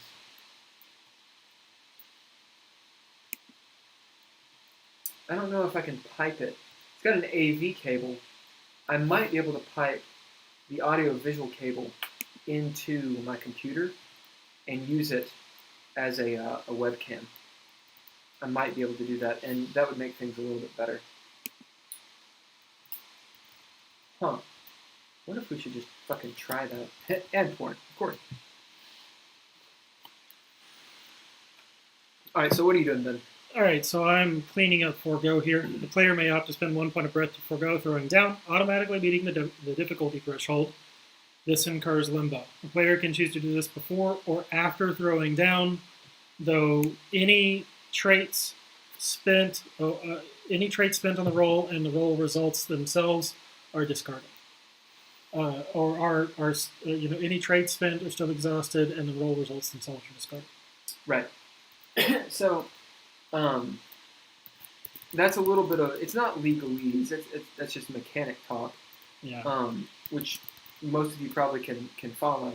But to put it into practice, well, he's trying to get out to LA. He has to make the money somehow. That's right. Turning tricks. I'm not a bugger. Right. So the mechanic of forgo is if you spend a point of breath, one of your points of breath, basically whatever the difficulty is that you're looking for. Let me rephrase that. Okay, the character is trying to accomplish a task. So they say, I want to do this thing. I want to knock down the door. The arbiter, the person running the game, says, okay, well, you need to roll your dice, which means you have to throw down. And the difficulty threshold, as in the number of successes you need to beat, let's say it's 4. You need 4 successes. So without getting too much into the mechanics, the idea is you roll your dice, let's say you don't get 4 successes, you get 2. Alright. Typically in a game, tabletop game, you just fail. That's it. Now maybe there's a degree of failure if you roll like a 1, or if you get a certain number of successes below the actual threshold. In DreadLore, you have an option. You can do things like activate one of your proficiencies, which gives you a reroll on one of your die. Or, let's say you don't have those, you don't want to use those, or maybe you calculate, there's no way I can get past 4 successes on what I have as a player. If you have breath, you spend a point of breath, and immediately, all rolls, even if you've made them, if you haven't made them, it doesn't matter, they go out the window. Now, any resources you've spent up to this point, you have spent. But the rolls go out the window. And it is as though you succeeded that threshold, and you go to limbo. What limbo is this. Let's say the threshold is 4. Well, if you get 4, you succeed, and you're in limbo. That means it's, yes, you succeed, but something else narratively usually happens, and it's probably not in your favor. If you get past that threshold, if you break the threshold, you get 5 successes, it's a clean success. If you get a dirty success, that's 4. So, spinning like limbo, and you're sort of like failing forward. Right, you're failing forward. So if you do a forego, that means you're spending breath so that you forgo rolls and you're at limbo. Right. You get the dirty success. It's a dirty success. The idea is that it was extraordinarily taxing for you to accomplish it, so you went beyond ordinary measures to achieve it, and you are therefore fatigued. There's a consequence on the back end. Because of the limbo, it could be that any number of what's the word I'm looking for? Maladies. Yeah. Mishaps. Collateral damage. So maybe you weren't entirely successful, and part of what you were trying to prevent still goes off. Or it could be that you're hampered for the rest of the scene in one way because of the effort that you expended. It's all dictated by... I mean, it is a license in a way for the arbiter to be a dick. It is. But the idea is it kind of goes both ways. And this kind of gets into the naming convention of arbiter versus dungeon master versus game master versus referee.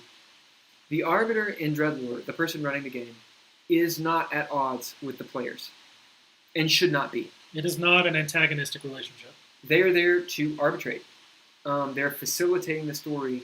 They're playing the NPCs, the antagonists, and whatnot. But they're also playing the game. And the idea is you want to have fun. It's not about one person having fun. Now, of course, the arbiter should drink the player's tears. I mean, you can make fucking cocktails out of that shit. You need to do that. That's important. But don't be a dick. It is the sweetest of ambrosias. Yeah.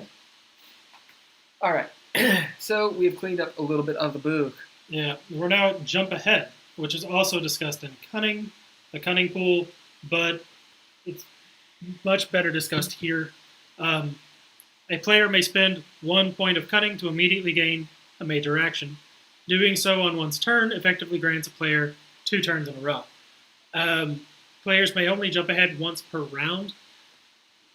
And the goal here, as we talked about in previous live streams, is to overcome the idea that in our structure of rounds, because we don't have an initiative, the way it works is the world goes first, there's a world action, then the antagonists go, so NPCs, unless they're a party NPC. I would say antagonists then. Yeah, so antagonists go after the world, and then the players go. Now, why? I mean, yeah, it's a dick move, but it's the idea of the incentive. It always puts player characters on the back foot. It encourages them to think creatively to solve problems instead of just going for the low-hanging fruit of combat and violence. One, an encounter can be, I know we said it's hard to die in DreadLore, but any encounter can be deadly. Again, or player choice and agency. Or at least deadly to your goals, if not your actual person. They can shut off certain opportunities. So you have to overcome that by spending a resource, which is Cunning. If you spend Cunning, you get to go before the antagonist. The world still goes first no matter what, but any player who spends Cunning means that their characters get to go before the antagonists. Or during the antagonist round. Yeah, but then the antagonists go, and they get to go again? So what would happen is... Because that's the way this is. Yeah. This is just how I've run it. Yeah. So there's a little bit of bend here in the rules, and maybe this is an Arbiter's note. Maybe it's just for the Arbiter's Toolbox. And in fact, it probably is for the Arbiter's Toolbox. Because I toyed around with the idea of, instead of calling these rules, calling them rulings. Which is probably nothing different, but in my mind it was. There's a bias you're introducing. Instead of it being a law, but you cannot break this. You rolled a 1, you failed. Instead of it being that, it's, yeah, you probably fail. Yeah, you do. But what serves the fucking story? That is what should happen. So, if it's way cooler for this thing to happen, and your dice do the wrong thing, it is completely in the Arbiter's purview, completely, to be like, you know what? That doesn't happen. This happens. There's a mechanical bonus to the players when that happens. It's called a dread point, but you're talking about the Pirates Code. More like guidelines than rules. They're guidelines. It's the Pirates Code. They're more guidelines. Rulings. Maybe I throw that up. They're guidelines. They're guidelines. So this is a book of guidelines. It's a book of guidelines for the game. We like to not be dependable. Okay, so the way that the way that we've been playing this, you get to go before the antagonist as a bonus action. Yeah. And then you get your normal action on your turn. It's just way easier to describe it that way. But like this makes sense, I think, to play. Does it make sense? Does how it's written make sense? I think it does. It's pretty cut and dry. There you go. You get 2 turns. Oh, great. The caveat is this. Let's say, for example, you're having a, as you do, a samurai duel. Yeah? Right? Musashi Miyamoto style. You're on the beach. You've carved out your oar into the shape of a boken. And you're ready to rock and roll. But it turns out you're a player character. You are a character. The antagonist goes first. Why? Just because that's the way it is in DreadLore. That's what happens. That's what the guideline says. That's what the guidelines say. 2 ideas here. The player could immediately just jump the gun and say, I spend cunning and attack. Now in D&D, in Initiative, they've tried to deal with this in various ways in their editions. I'm supposed to be fast, so I get a +5. A lot of times, your initiative order says who goes first. Which means, I spend cunning. I attack first, it is resolved, okay, it is the bad guy's turn. Right? And then after the bad guy, the player would go again. Because they spent cunning, so they get two turns on, or 2 actions in a single round. An Arbiter could easily say that.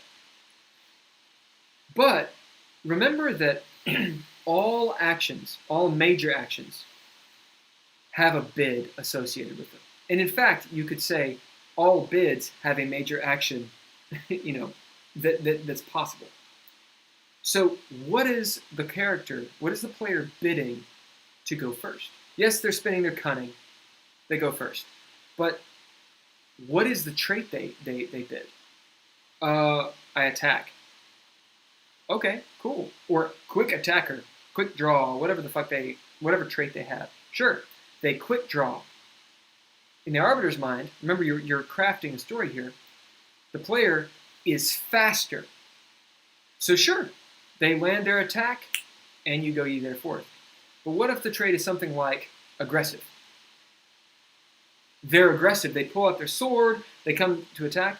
Totally in the Arbiter's purview to say, cool, the antagonist uses their parry action. So technically, the player is going first, but it's not like at the exclusion of the antagonist. The antagonist can react. But maybe on the first scenario, when the player says, I'm super fucking fast, I have fleet of foot, I have quick draw, they get their sword out and attack before the antagonist even flinches. Sure. Then the antagonist maybe doesn't get a reaction. So that's why I call them guidelines. And that's up to the Arbiter to do. It should make sense. The fact is, a lot of DMs, a lot of dungeon masters and GMs, their whole goal is to be like, my bad guy has this one special ability and he'll get to use it. And then I can't wait to use this layer action. Yeah. Oh. And then he'll get to do this, and then Kraken will jump out of the sea because we're next to the sea. And It's 3.5 edition, and my dragon has made their layer all out of polymorph any object, so it's all sand. And when the players come into the layer, I'm gonna mass dispel it, and they all drown in sand. Imagine DMing for this. Okay. So no, I don't do that. That's a mentality. It is the mentality. But these are crafty little ideas. I feel attacked. I bid arbiter. No. So the point is, though, it's easy in the game of make believe to be like, I punch you. Yeah. Well, I have a force field that blocks your punches. I mean, when it comes down to it, you can always be a dick. Don't be a dick. The arbiter should not be being a dick. Let's say the player bids a quick draw. I am the quickest draw in the fucking kingdom. They should be. And let's say they're not. That's a seminal event. Holy shit, you pull out your sword, swing! Like the air is cut and like bleeds because of it. So fucking fast. God's like, oh God. That was funny.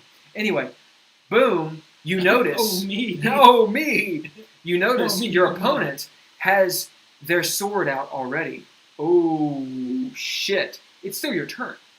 You just notice that motherfucker is good. Like, good on your level. Now you're building a story, and it affects the player's mentality of, alright, well, maybe I'm not going to just go aggro on this motherfucker. Maybe I'm going to have, like, a cool line like, I see your Swartz is as big as mine. Let's see how well you handle it, or whatever the fuck. And you get into the immersive, I'm playing my character, how can I beat this guy? Okay, system now. What traits do I have? How do I play my character? Remember, you get your traits from playing your character a certain way. Shit, I've got unhinged. I pull out my boot dagger and throw it at his fucking forehead. Unhinged. I bid that. Well, he wasn't ready for it. Yeah, you get him. Or whatever, right? Maybe you make something up. I'm part of the order of, the White Lotus The as stick. fucking Avatar. Oh, wow. I know, yeah? Wow. Yeah. Yeah. I'm part of the order of the stick. That's right. You pull out your stick. The only swordsmen that could keep up with me, they were part of that order. I need to know more about this person. Let's put this fight on hold, have a dialogue. Yeah. Like, now you're into the story, right? And that's why we like our game. But not the story now. You're into playing your character's story because your character's the protagonist. Your character's the one who has the limelight. It is about what that person does or doesn't do. The actual mechanism for the evil villain's monologue. That's yes, that's right. Yep. So yes, jump ahead is, just circling back to this, jump ahead is incredibly powerful because it manipulates the action economy in not one but two ways. One, it gives you 2 turns, and it moves you to the front of the initiative. So it is incredibly powerful because you get to go before or at the same time as your opponent or opponents, and you get to go again a second time after they go. After they take their turn, you get a second turn. Now, as an arbiter, why should you feel good about this? Because I know that as a player and as an arbiter, the action economy is the most important resource, your most powerful resource to manipulate and to take advantage of. Or in other words, when is it your turn? Yeah. How much can you do on your turn, right? Why should you feel comfortable allowing this in your game? Why do you think, like, oh man, Bill and Baad are crazy for introducing this? It's too powerful. Well, the idea is that your resources that you're using to accomplish this, your cunning and your traits, these are your endurance as well as your power as well as your health. If your players are going twice around, they're spending cunning to do that, which is a limited resource that is not normally spent. We'll mark that off. I've forced them to burn through that, or I've encouraged them to burn through that. Like Regis Philbin, is that your final answer style, right? You're eating up their resources, you're tearing their defenses down. Just in a way that is fun for them and benefits them. Indeed, yeah. You don't have to manipulate them into doing this. They'll do it by themselves. They will hoist themselves by their own petard. And also, cunning is a point, right? It's just a point. But these resources we're talking about, they're traits. They're things that their character should be doing. Right. So they're playing their fucking character. Indeed. And they're spending a trait to go the first time, the first turn. They're spending the cunning to do that. And to accomplish that trait, because let's face it, if they're spending cunning, they're worried that this opponent is a genuine threat. This antagonist is the big bad or a big bad. They're concerned. Or it's just a situation they want to succeed on. Right. Yeah. So that means, and in either case, that means they're spending additional traits like proficiencies and expertise to. She says. Indeed. Thumbs up. Yeah. Thank you. So they're going to be spending their expertise traits and proficiencies and maybe some ninja gear, which we will go over in just a few minutes. That's right, ninja gear. They will throw all of that down to make sure that this is a success. And then they're going to do it again. So you're burning through their resources. And they're getting to play. Twice as fast. So they're getting to, a lot of times, this is how the situation will go. Same situation, you're Musashi Miyamoto. Hey, Tim. What's up, man? Collaborative 2, it helps when fleshing out the narrative and character. Absolutely. Indeed. Perna DePau is one of our buddies. And he's one of ours. He's ours. He has run DreadLore 1.7. Actually, DreadLore 2.0, I think I'm the only one who's run it. Anyway, the point is, Perna DePau has... I've run Redux. Have you? Yeah. Oh, that's right.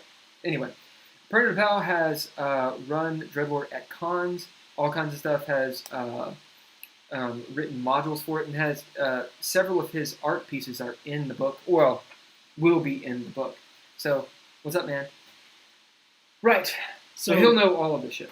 Yeah. So yeah. Arbiter's perspective, player's perspective, I'm jumping ahead. It's beneficial. It's beneficial. It's fun for everyone. And there is a cost, and the cost is fairly dramatic. I mean, you're burning through over twice as fast your resources. And these resources are fluid. So just like if you've ever played Numenera, these character traits are how they are your ablative screen to avoid damage. They are your power to increase your potency. They are your longevity to continue acting effectively and playing the character. So burning through them at that alarming rate, you can only do it for so long. So it's just fun. So don't worry about it. I know it seems powerful, but it works. So you can only do this once per round. Why? Well, if you can do it more than once per round, we've done this. That's where it gets too powerful. It's funny. It is funny. The panic. Actually, Perna DePau was in that game. Yes, he was. Yeah. You imagine an entire party of adventurers confronted with a big bad, so scary they don't even know what he does. Nope. Dude's just covered in scabs, dripping blood. Staff shows up out of nowhere. Oh, evil wizard! Is it a lich? We don't know. Kill it with fire. Now they all have 5, 6, or 7 cunning, and there's about 5 of them. So 35 actions later of hell.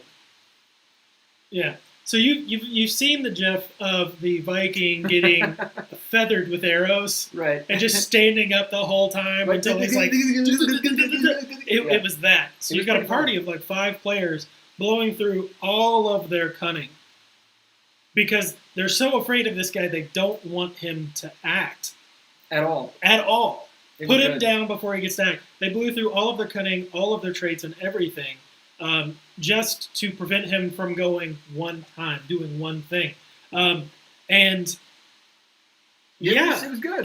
it was hilarious. But it definitely was a lesson in that if you allow it, they're going to do it. If the monster is scary enough, the monster won't get to go. Now, was it ultimately a bad thing? No, we were totally crippled. It was awesome. The players were totally crippled, and it was really fun. But in a simulationist kind of way, the feeling that we want is to avoid the hilarity and promote that the fear of the bad guy. Yeah, there's so much cunning was spent to help illustrate the severity of the situation. That was the beautiful thing. It was the biggest, baddest. So I was arbiting at the point, and it was hilarious. I had I had the powers of this. His name is Scourgehara, and he's just badass, like super badass. I changed the music, the lights went down, everyone's like, fuck, and just rickrolled this motherfucker. He's one of the most powerful characters in the entire setting. They just blew him up. He exploded in one round. Actually, before the fucking round even went. And it was so awesome and so cool and so OP that afterwards the players were like, yeah, we should probably change that rule because that's too powerful. yeah. It wasn't even a decision that either of us made. Well, I mean, I guess I was a part of the player base. Right. But it was funny. The people, our friends playing this game were like, that's too much. You guys should change that rule. Hilarious. Yeah. Anyway. But it was a good time. Good time had by all. So that's jump ahead. And a note here to finish this. Yeah. There are a handful of circumstances which supersede a player spending their cunning to jump ahead. If the player is surprised or if an NPC has a held action. If surprised, a player cannot normally take a major action. Note that. If, in the case of a held action, the NPC should act before the player, even if they spend cunning. Depending on the circumstances, the arbiter may instead deem the NPC's held action and players jump ahead to occur simultaneously. Right, so it is written there. So that goes into what Will was saying before. And as a note, something that we haven't addressed here, two things actually, but the first one is this. Go on. True cunning is better than the resource. If you can get the jump, a genuine jump or surprise action on your adversary, you don't have to spend cunning, and they're definitely not going to get a reaction. Right. Unless they've got some special hoodoo. But by and large, that is the way to go. So just like encouraging creativity and problem solving and not just jumping into the violence, creativity in your violence is also encouraged. But if they've got the surprise on you, you can't jump ahead. If they are prepared for you to do the thing that they're expecting you to do, they're like, oh, well, I know how this guy fights. He's going to do X, Y, or he's going to do X. And then you come in, spend your cunning, and you do X. They got you. You fell for it. They've studied you. You are known. Your reputation bit you in the butt. It's not absolute, just like he said before. They may go simultaneously. They may defend against your action better than you've expected, but you still get to go a second time and they don't. An idea of just to beat a dead horse more dead. The world action is such that it's the idea of it is the environment you're in. That's oftentimes what the world action is. Now, sometimes the world goes, like the volcano erupts. Well, it doesn't matter what kind of cunning you spend. Like, the volcano, unless the arbiter is considering the volcano the antagonist, which is perfectly fine to do, that's the world action. Think in terms of a battle. So anyone, I feel like, I don't know Cody and I don't know about Chris, if either one of you have run games, but perhaps you have. But you can understand this anyway. When you run a battle scene, think of like Braveheart or like Game of Thrones or something. And now think about all the complexities of describing all of that shit. Like you have to be very careful as an arbiter or as a game master how you do battle scenes.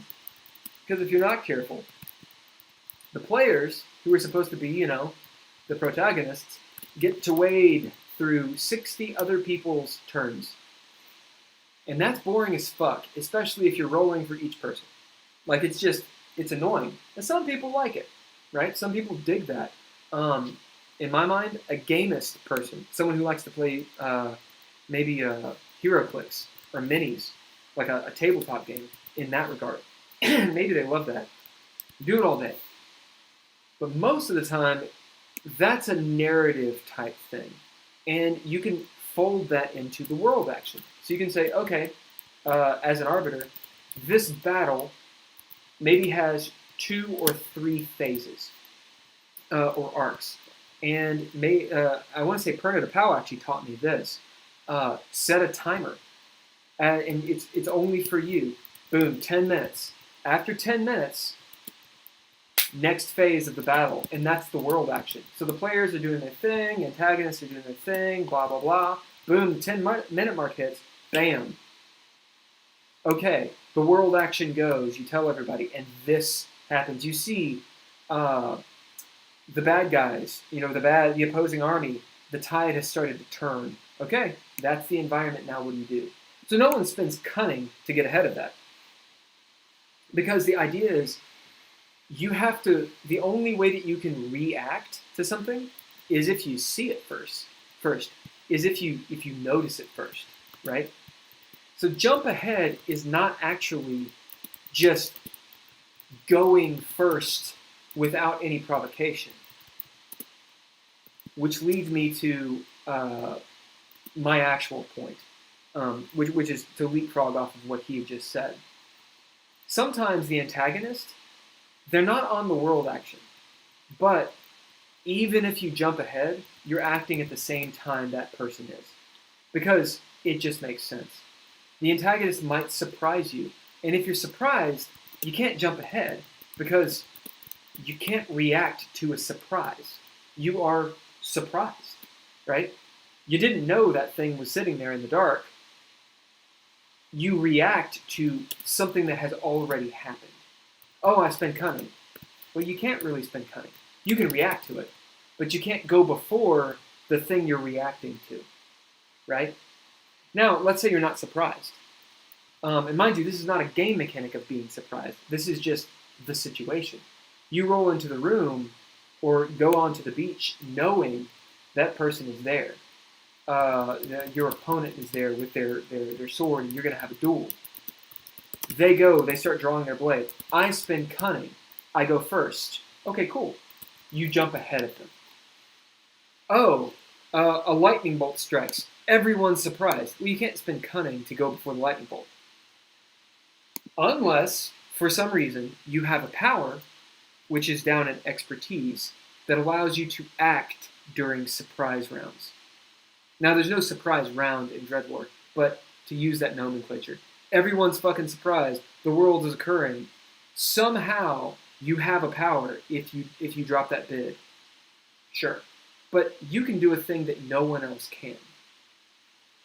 And this is why, while DreadLore has a setting and all that stuff, you can apply the rule system to other settings, such as Tron, Vampire, space, like Cyberpunk, all that shit. No. Because the fact is, it's a skin, it's a rule system that you can use for a lot of different things. Yeah. I believe I fixed it. All right. Shall I read it for you? By all means. Or did you have something to say? No. No, I think we Good. beat that horse So I'm going to talk. far beyond death. We beat it into the dirt. All right. Dirt death. It's a dirt death. All right. Are we on the notes or are we on the jump ahead? I didn't change the notes. I think the notes are okay. All right. Jump ahead. These are in special actions. Okay. Yeah. The player may spend 1 point of cunning to immediately gain a major action on the antagonist's turn. Remember, PCs normally take their turns after the world action, and the antagonist's turns. Yep. The player will also still get to make a major action on their normal turn as well.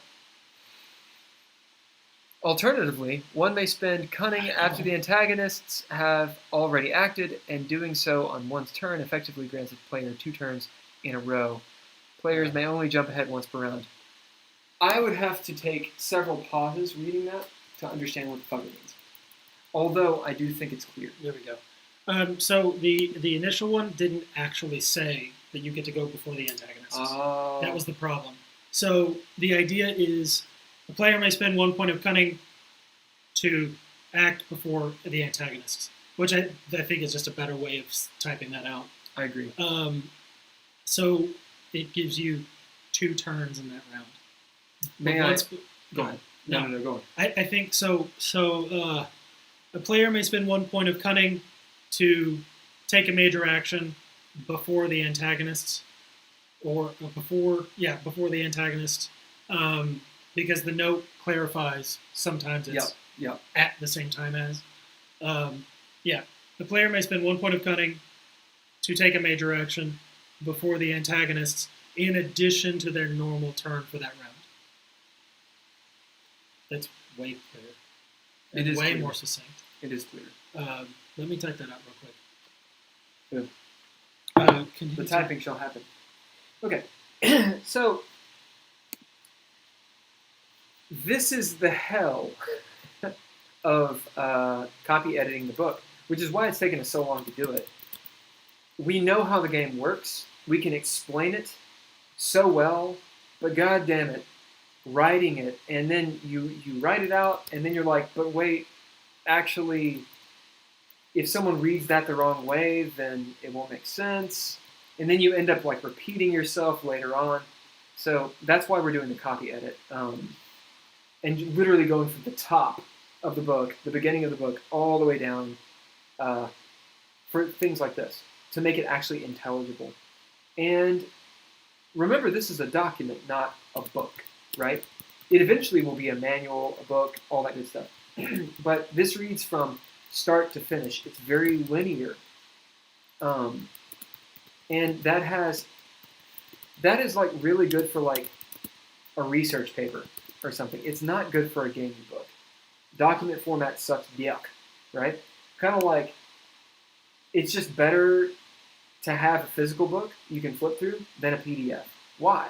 Because the usability is diminished when you have a PDF. Anyway, you're experiencing this shit. Megan says, I feel it sounds better with that specific clarity added for jump ahead. Thank you. Good.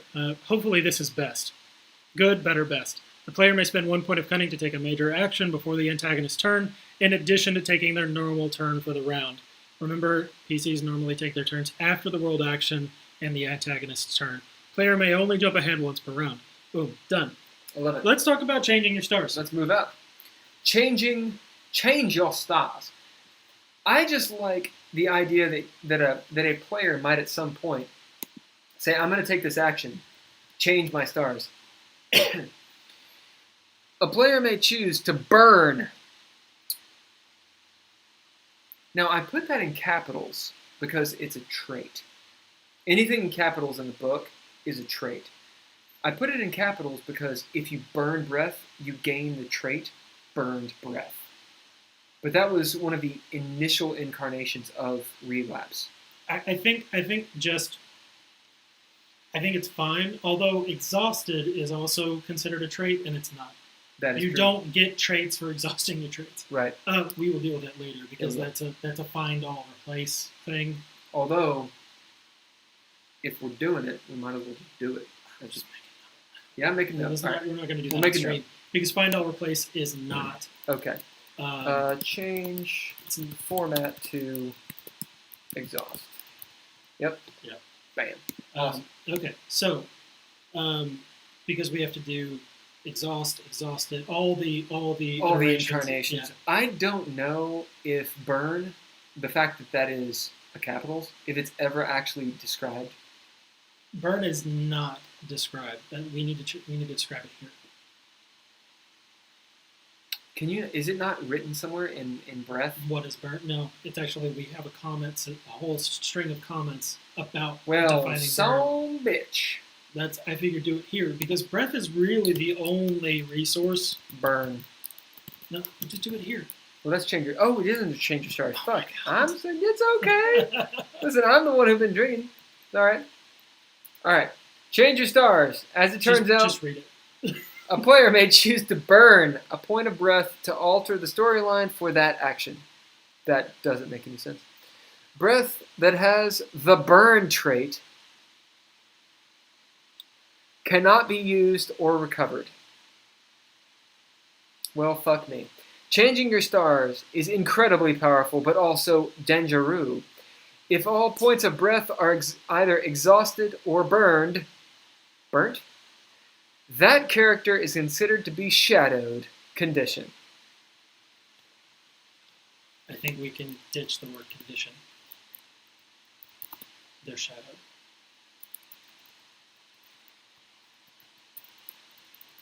Fine. All right. Oh, god damn it. All right. Oh, is it outside? It should be outside. Yeah, it is. So yeah, that's actually pretty well written. I can't read. So you can burn a point of breath to alter the storyline. Well,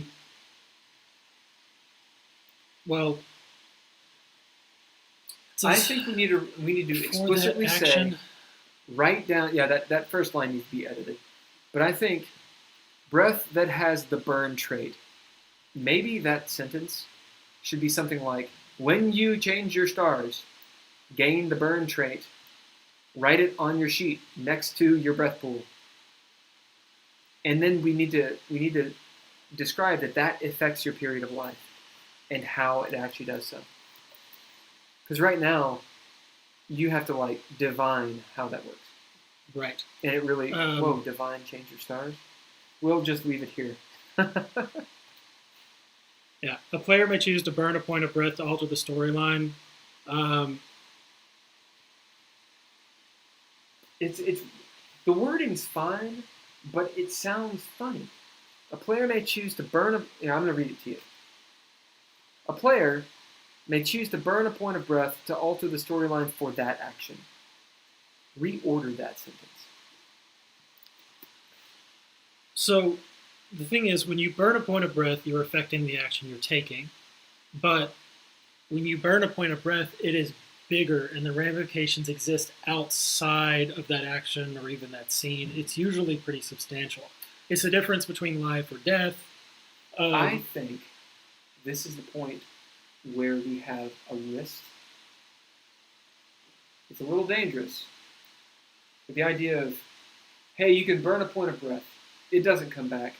It gains the burn trait. It cannot be recovered. But we don't need changing your stars is incredibly powerful but dangerous. Strike it. Because the player or the person reading this should understand that. Yeah.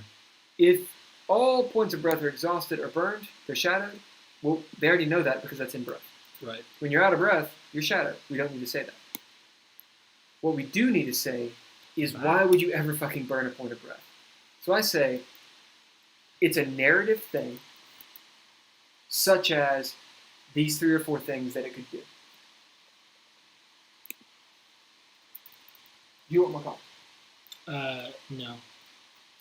In the specific.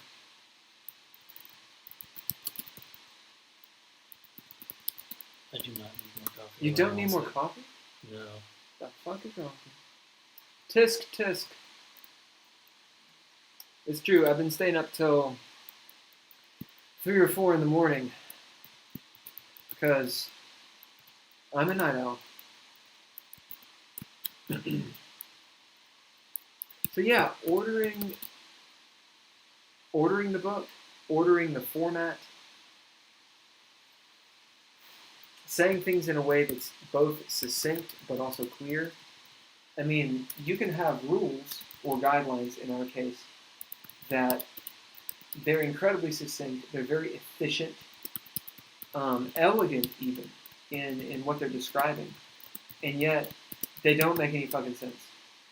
You know, like if you distill down something to like a math equation, you know, like you've looked something up on Wikipedia and some asshole has thrown like the actual math equation, the formula on there.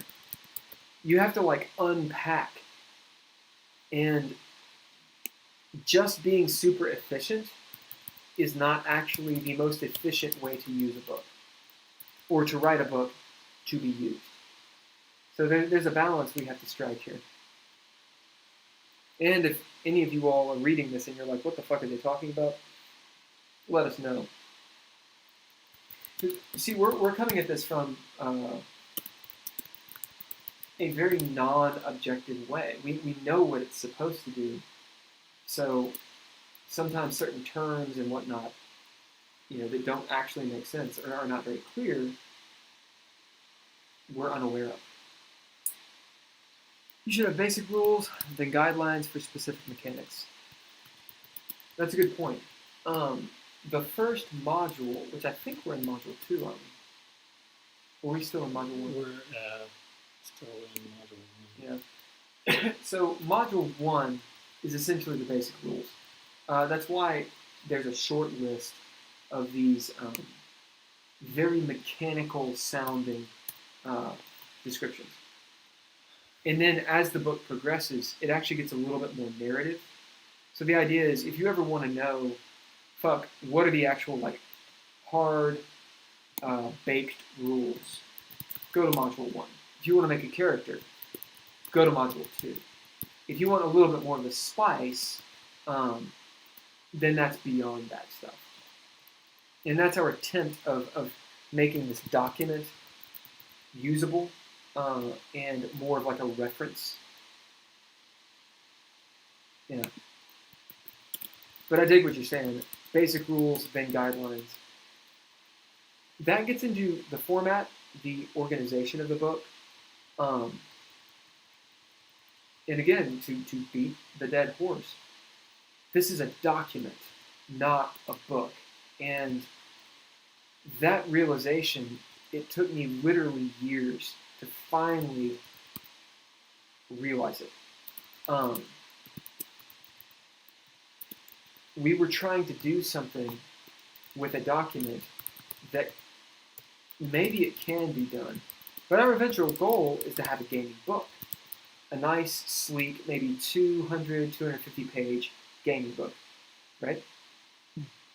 That you buy that shit, it's hardback, it's awesome, flip it open, you can use it for reference, you can use it to read, it's got cool art in it. So there's many uses for it. And on a single page, you've got, yes, the straight down text, like a normal book, but you also have like the little sidebars and the footnotes and all those things that kind of remind a person while you're reading about Change Your Stars, oh, by the way, there's this reference. Oh, by the way, remember this. Oh, if you want to, this is attached somehow over here, and there's a cool art piece that kind of clues you in as to what we're talking about. Mm-hmm. On a document, you can start to do that, but you essentially start being very, very redundant and spending all your time trying to format it, when in reality, it's not the right format.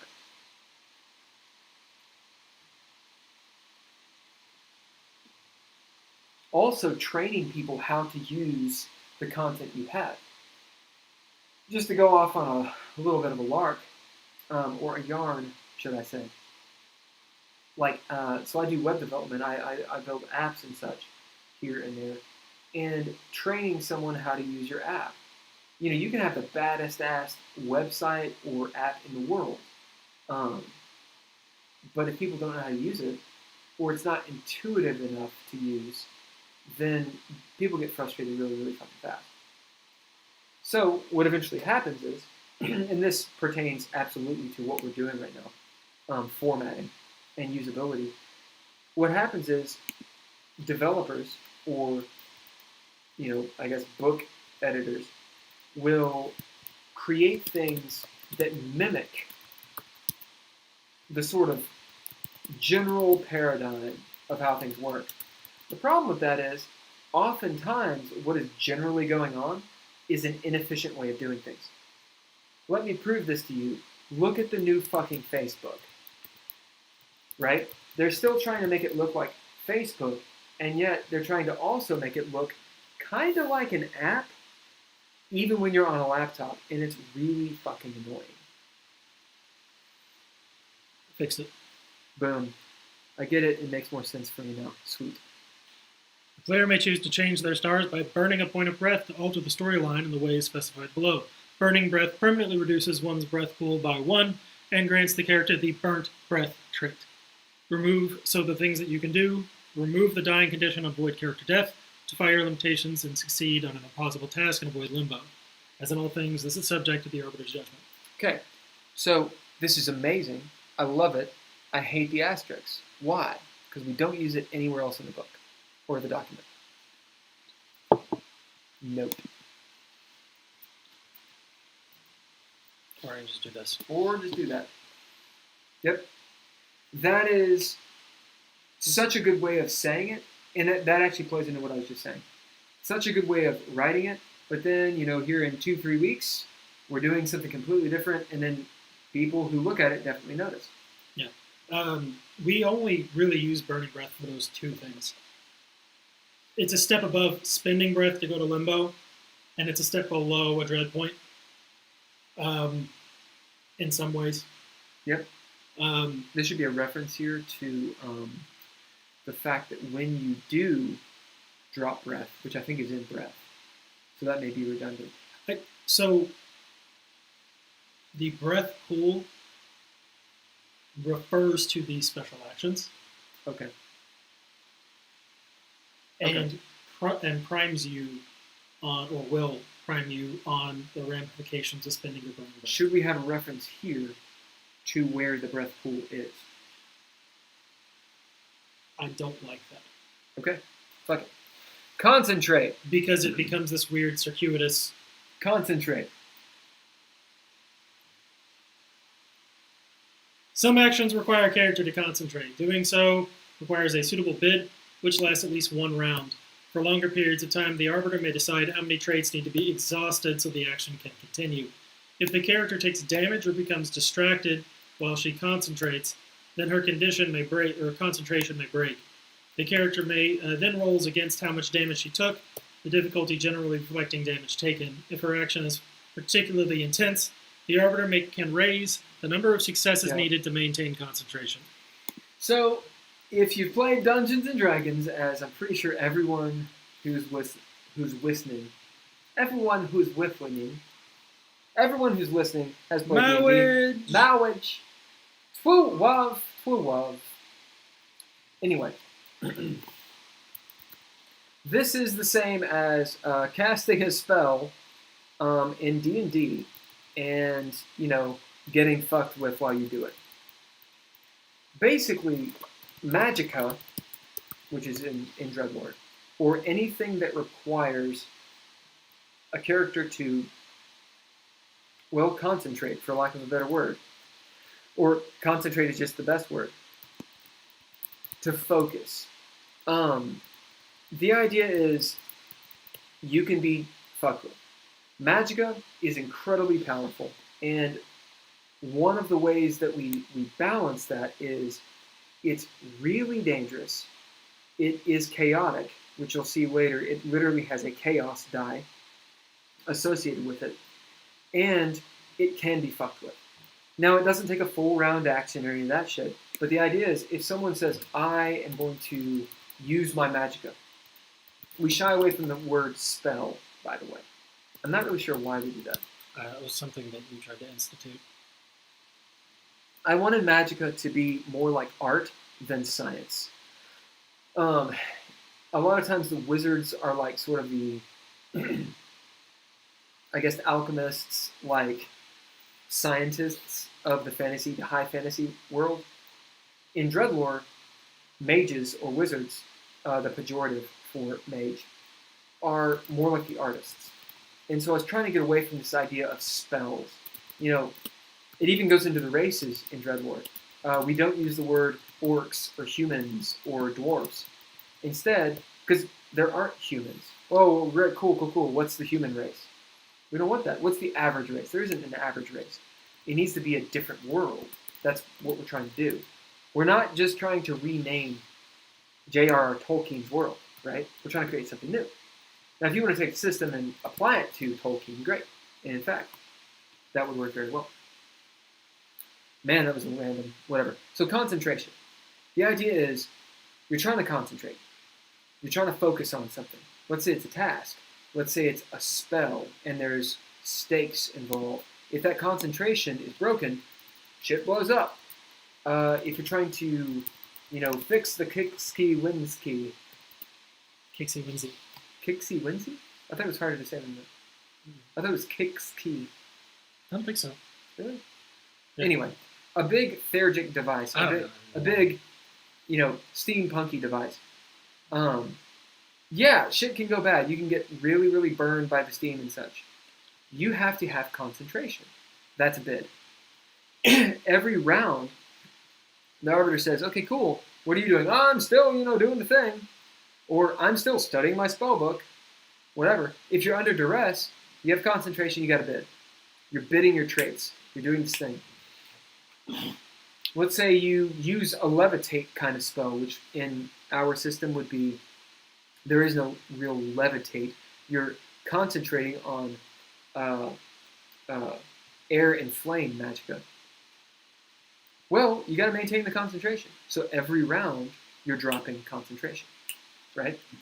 You're spending, or you're bidding a trait. That sort of thing. Now, let's say you're a master of it, and this should be something that you can just do and it's happening. Well, you bid once, maybe you roll to see how many rounds it lasts. Or maybe the Arbiter says, okay, you're a bomb ass at this, kind of like in Harry Potter, shit's just happening all around you. You bid your trait and it's happening for the rest of the scene. Whatever. The point is, if concentration can be disrupted, these are the rules for that. Conjured, evoking, or evoking. Yeah. Just say focus.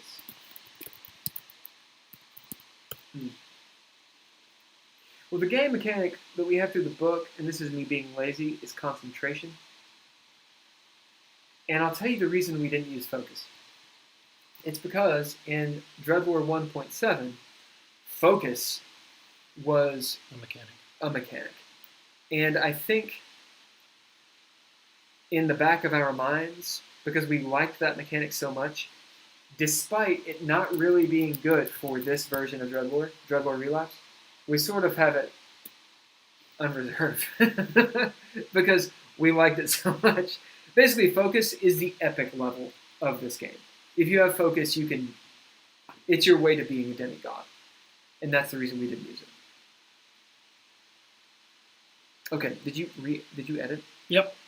Some actions require a character to concentrate to carry over the action's effects from round to round. Concentration requires a suitable bid, which lasts at least one round. Or should say, extends the action at least one round. Actually, I like the way you say it, at least one round.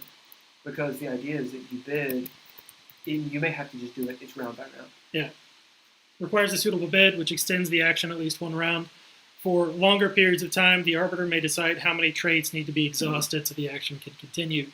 If the character takes damage or becomes distracted while they concentrate, then their focus may break. And I did say thanks to Megan for that. The player then rolls against how much damage they took, with the difficulty threshold generally reflecting damage taken. If their action or the situation is particularly intense, the Arbiter can raise the number of successes needed to maintain concentration.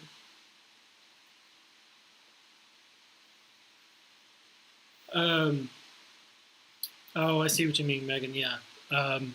Describe it as a more in-depth focus. That's actually not a bad thing, just to add. Yeah. Let me read this really fast. Really fast, let me read it fast. Fast, quickly. Some actions require a character to concentrate to carry over the action's effects from round to round. As in, I force choke you. And actions effects. Well, I know what the description is fine. I know what you mean. The definitive article is better in this case. If you're going to change it, it should be the. I will make a case for it if need be. Make a case. Okay. Some actions require a character to concentrate. Yeah. To okay. carry yep, them you're right. over. You're right. You're right. I dig it. The actions effects from round to round. Yes. This is essentially a deeper kind of focus. Yeah. Something along those lines. If you are trying to, so I force choke Will.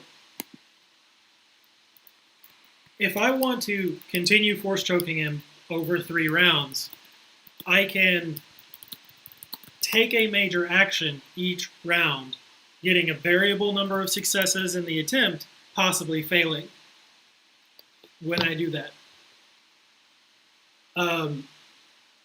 Or I can succeed on the first attempt and maintain that action over those 3 rounds by spending a trait each round. Now, my major action could be the force choke, or it could be maintaining a spell effect while I'm doing something else.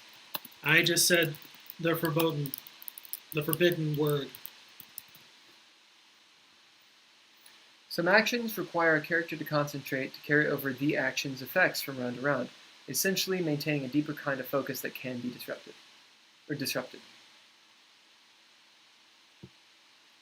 Concentration requires a suitable bid which extends the action at least 1 round.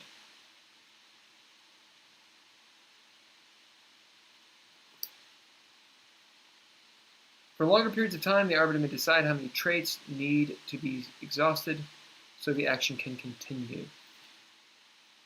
The thing here, concentration requires a suitable bid. That's fine. And it extends the action at least, which extends the action at least 1 round. So, for example, what does that mean? Give me an example of that. Because I feel like there's an ambiguity there. Which part? So this specifically, this line here, makes me wonder, I get the idea of, so I'm doing a thing. I'm gonna, we say casting a bit of magicka. Invoking magicka. Bam. But let's call it fixing the airship. Okay, it's going to require concentration. So I'm going to fix the engine on our airship while we're flying around. Yeah? I bid alchemist or therapist to do this. So I pull out my spectacles, rank, all Kira Kurosawa style, Studio Ghibli, and I start doing it. Pull out my blowtorch, doing my thing. The arbiter says, cool. That will require concentration. Now at this point, does the player need to spend another trait? I would say no. I would say on the next round, okay, you need to concentrate on that. Or maybe on this action, cool. For this to happen, since you're under duress, or since it's very difficult, you will have to concentrate, which means every round, you're going to have to spend a trait. I feel like that might be different from what that line says. Well, you're wanting more specificity. So, some actions require a character to concentrate to carry over the action's effects from round to round.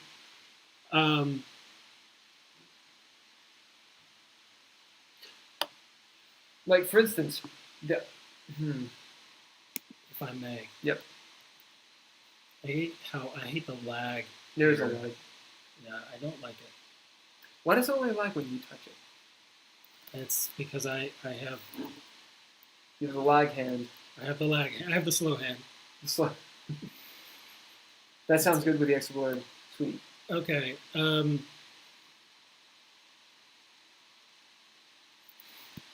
will leave you to this momentarily. We've got about 10 more minutes, by the way. We've made so much progress. Yeah, it's because we're running this stream off of a MacBook Air. So OBS, YouTube, all the streaming stuff, the video, the audio, um, and then so that eats up a lot of the local RAM. And then on top of this, you know, the actual document that we're editing is maintained on an outside server over the internet, which we're also eating up all of our upload with the stream. So there are multiple bottlenecks, hence the lag. It has nothing to do with my hands. It has everything to do with my hands.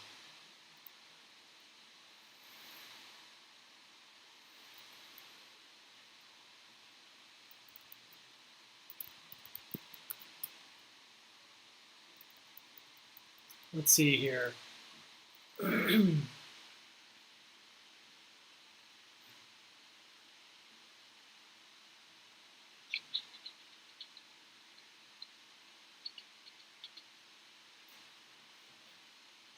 Slow and bad.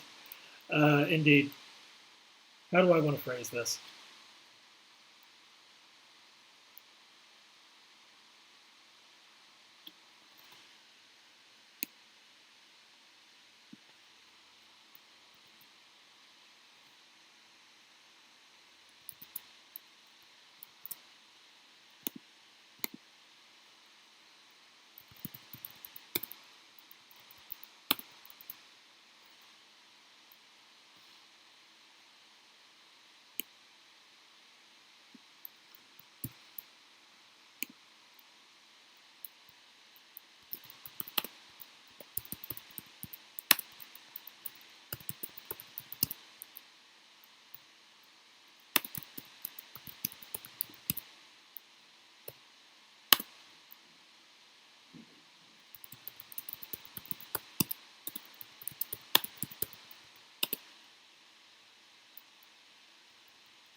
So where are we?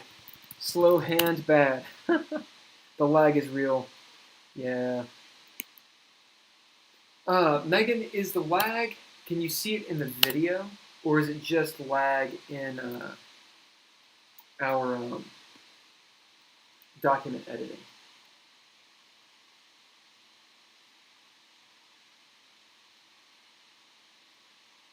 I know why there's a lag, by the way. Well, I already talked about that to the stream. We did. Well, yeah, it's multiple bottlenecks. We're eating up all your upload with the stream and all your local RAM on this MacBook Air with the stream. This is on an outside server, and we're uploading the changes to the app. You want to know why else? Why? Girl is playing WoW. Oh, okay. You look like meeting 13-year-olds at Walmart, the menin getting exposed type guy. Then. Who is Dog and Pet Supplies? Dog and Pet Supplies? I love Dog and Pet Supplies. Yeah.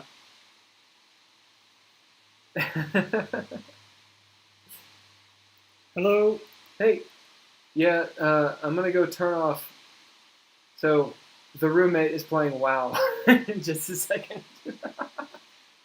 It's because I don't have Metro Net. That's what it is. Some actions with prolonged or ongoing effects require a deeper kind of focus that can be disrupted. In these cases, a character would be required to concentrate to carry over the effects. The actions effects from round to round. Good. I'm glad the video is smooth.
All right.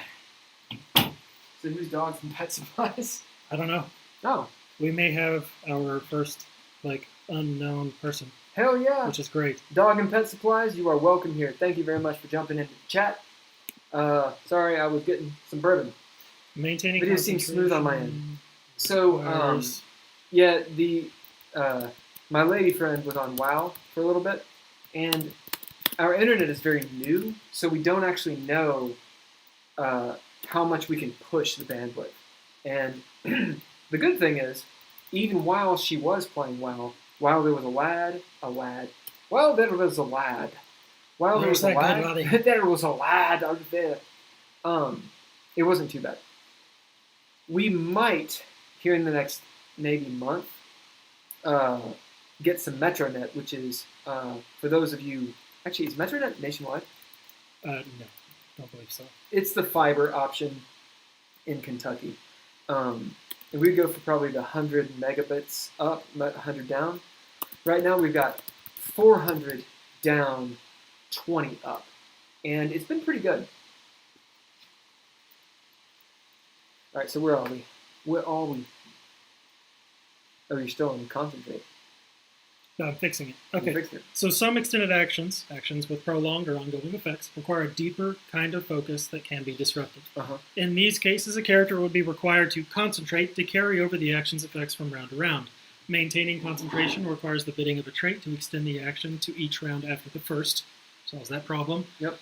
For longer periods of time, or for scenes that aren't measured in rounds, the arbiter may decide, or would just prompt. You're not reading anymore. No. I'm What trying happened? to fix this because I hadn't gotten here. Oh, okay. I hadn't gotten to this. So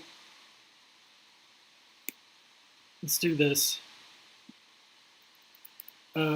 When outside of rounds, the arbiter will prompt the player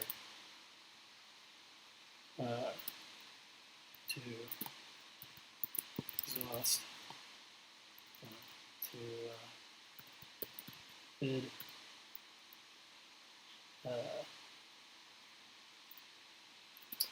Yeah, Turn to Pal says 400 megabyte down for Spectrum is cheap right now. Yeah, we're dropping about, I think it's 30 a month.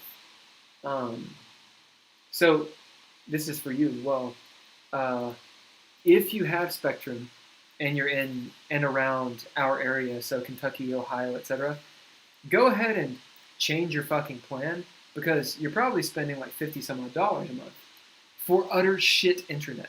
Because they're now having to compete with MetroNet, which is doing multi-mode. I think it's actually, Perna to Pal, do you know if it's multi-mode or single-mode fiber that MetroNet's doing? Either way, it's fiber optics, which is ridiculously faster. So they're having to compete with them. Your internet used to be awesome, but compared to ours, it's shit. Yeah. And we're doing 30 a month. Now, granted, they do. Yeah. Shit. They Yeah, I need do. to fix that. I'm they- paying $70 a month for Spectrum. Yeah. For 100 meg down, 10 up. Yeah, we're doing 400 down, 20 up. For less 30. than half of my Now, price. granted, we're new customers, but that's not what it is. And my mom, for instance, she has the shit internet too, and it's your upload So speed. her is internet unmatched. is worse than mine. Oh, it's fucking awful. And she's dropping like I think it's 50, and she's afraid they're gonna. Anyway, that's a whole fucking podcast angst. If you ever want to come over, we can bitch. Actually, Perna to Pal, if you're ever interested, jump on. So for those of you that don't know, Perna to Pal is an InfoSec red team assessment kind of dude. I won't go too much into that, but we could have some really cool fucking discussions about InfoSec. Anyway. ISPs in general. Yeah, fucking God, motherfuckers. Yeah, and I think that second paragraph is fine. All right, when outside of rounds, the arbiter will prompt the player to bid to maintain concentration as they see fit. As she How about- sees fit. How about when in the dread? Oh, fucking A. I need a microphone. Hold on.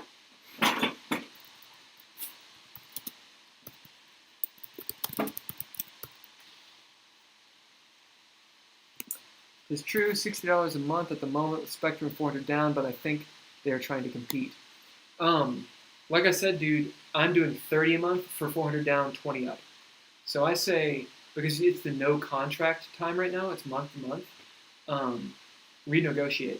Like I would say, call them up, go to billing, and be like, yo, this is bullshit. Or go to the store. Fuck going to billing because they'll transfer you, it'll take forever. Go to the store, there's like 3 in Lexington, and be like, I want to get the $29.99 version, 400 down, 20 up, and they'll do it. And you'll save literally 50%. So we don't need to read this again. I think it's good the way it is. Let me do something real quick. Okay. Yeah? Okay. The dread. That's it. All right. So we moved away from special actions. We are in rest and recovery. It's about time. Let's do rest and recovery. Okay, rest and recovery. Recovery. Recovery. Rest. And the recovery. Rest is an RP-related action. Wait. There we go. Cool. If characters choose not to rest, then the Arbiter may place a suitable condition, or such as exhausted, tired, or bushed on them. This trait is usually temporary and functions less mechanically than as a springboard for RP. Player or Arbiter may bid a condition depending on the situation. And here's the thing. This needs to be edited because tired or bushed, that's just a joke. Yeah. So here's the catch here. Temporary traits are peculiar because you should just give them conditions. Yep. Yeah, temporary traits don't make sense. I mean, if it's temporary insanity, it's one thing, but you're right. It should just be the condition of, you have this condition right now.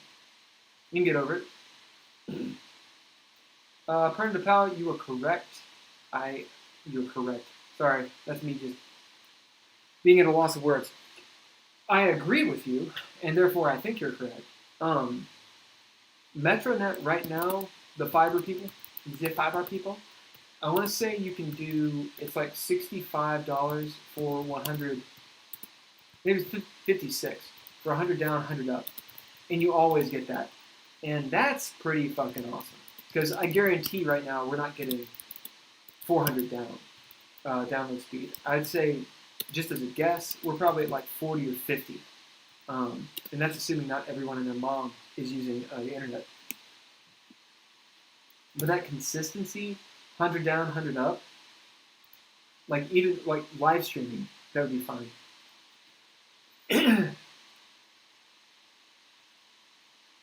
But, you know, it's literally twice as expensive right now. So, yeah, rest and recovery. So getting back to game mechanics, rest and recovery, that's a whole thing. I actually wondered for a while, and I was talking to Jeff McNeil, who actually Perna the Pal knows very well.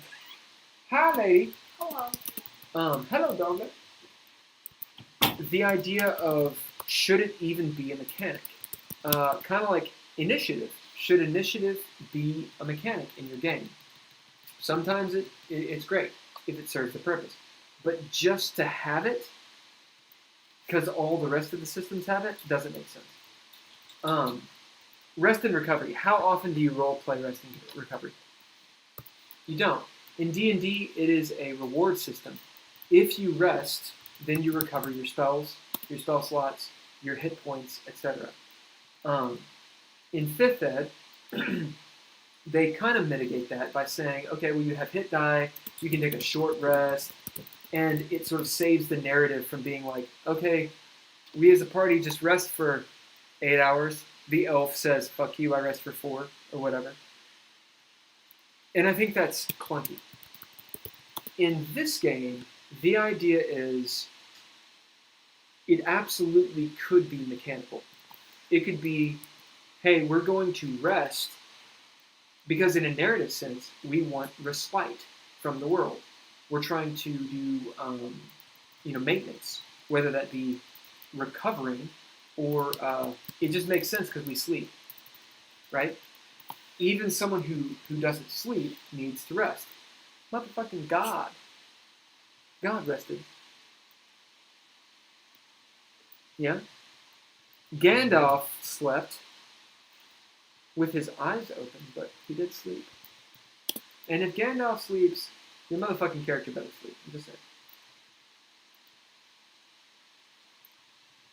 Alright. I'm going to read this as you type. Rest is a biological necessity for all Zens, but otherwise has no mechanical benefit. However, the Arbiter may impose a condition upon characters who choose to not rest to reflect their lack of sleep and resultant fatigue. Ew. All Zens should be most. Or it is not all Zens. That's fair. Zens are denizens. I want to say that's described earlier. Maybe. If it's not, whatever. Okay, recovering traits. We're almost done to character traits, but honestly, the food is made. The girl is waiting. Ladies and gents, we got to roll. This has been awesome. Let me see what minute are we at? Let me look real quick. Oh no, I fucked everything up. Everything's gone to shit. Average watch time 38. Hell yeah. This doesn't actually say how long we've been on. No. Oh yes, it does. Oh, it does? We're at the 3 hour mark. Yeah, we're at the Just 3 hour shy of mark. 3 hours. So we got 3 minutes to 3 hours. Is it cool if we go to 3 hours? We got 3 minutes. 3 minutes. I don't care. You just say All right. Okay, so We're wrapping to wrap this up, Yep. put a bow on it for the week. Yep. Thank you all for joining us for our weekly live stream where we've talked about our game system, DreadLore, the hot new tabletop role-playing game within our social circle. Mm-hmm. It's not new. It's about 8 years old. It's about 8 years old. Although the new version, the Relapse, It's about a year and a half old. yeah, and it is hot and it is fresh and it is wonderful. and I'm going fun. to make this announcement. Next year, even if I'm in LA, I'm going to fuck. We're going to do a con. We're going to bring DreadLore to that con because we are going to finish this motherfucker. Unless COVID-20 comes out. Jesus. I just demonetized the shit out of our entire thing by It's saying the already bad word. It's already demonetized. Man, fuck censorship. YouTube can suck my dick. Anyway. So anyway, that is the purpose of this live stream, is to actually finish this fucking book. And This year. This year. motherfucker will be done. We're going to do some giveaways. We have to figure them out. But I did say at the beginning of this, we were going to do a giveaway of this $10 gift card. Now, we're not actually going to mail you the gift card. We're going to deposit this into our bank account, or my bank account, and then send you a digital card. send you a digital card. But we need to define how we're going to do that. What I'm thinking is we roll a goddamn die 20.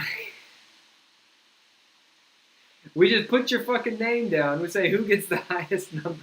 The details for the giveaway will be on the @somethingbunkum Instagram page. Yep. So we're going to do it. Do we want to do it next week? Is that what we're doing? Or are we doing it this week or what? We can announce the winner next week on the live stream. So we need to roll today. Are we rolling right now? For whoever's in the channel Yeah. right now? Someone drop. So until the next live stream, you all have an opportunity to enter the giveaway, which will be announced on the Something Bunkum Instagram. Boom. On next Monday, when we do this live stream, we will roll dice live on the internet to see who wins. Right. And then we'll send you 10 bones, essentially. Yeah. It's a Yeah, $10. yeah. Uh, And it's kind of whatever you want. It'll be a gift card. But so, if we were thinking Apple Music, but it could be fucking Amazon or something, whatever it is. well, Apple Music is the App Store. True. Oh, the App Store. Right. Because Because this is not the App Store. this is an old. Anyway, it doesn't matter. Point is, Still works. we'll send you a gift card. Let us know where you want the money to come from. Yeah. Where you want to spend the money. So how do they enter this sweepstakes, Ben? That will be detailed on the Instagram. Oh. So you go to the Instagram. You have to during go. this week. You have to go to his Instagram page. Something Bunkum. I'll probably post it on DreadLore. I'll post it on Something Bunkum. Yeah. Yeah. And then we'll actually announce the winner. It'll and be divine something. the winner. It'll be something along the lines of, tag and post and get us more fucking subscribers. Yep. It's essentially what this is all about. But I think it'd be Yeah. kind of cool. And eventually, it'll be along the lines of, like a T-shirt or like some dice,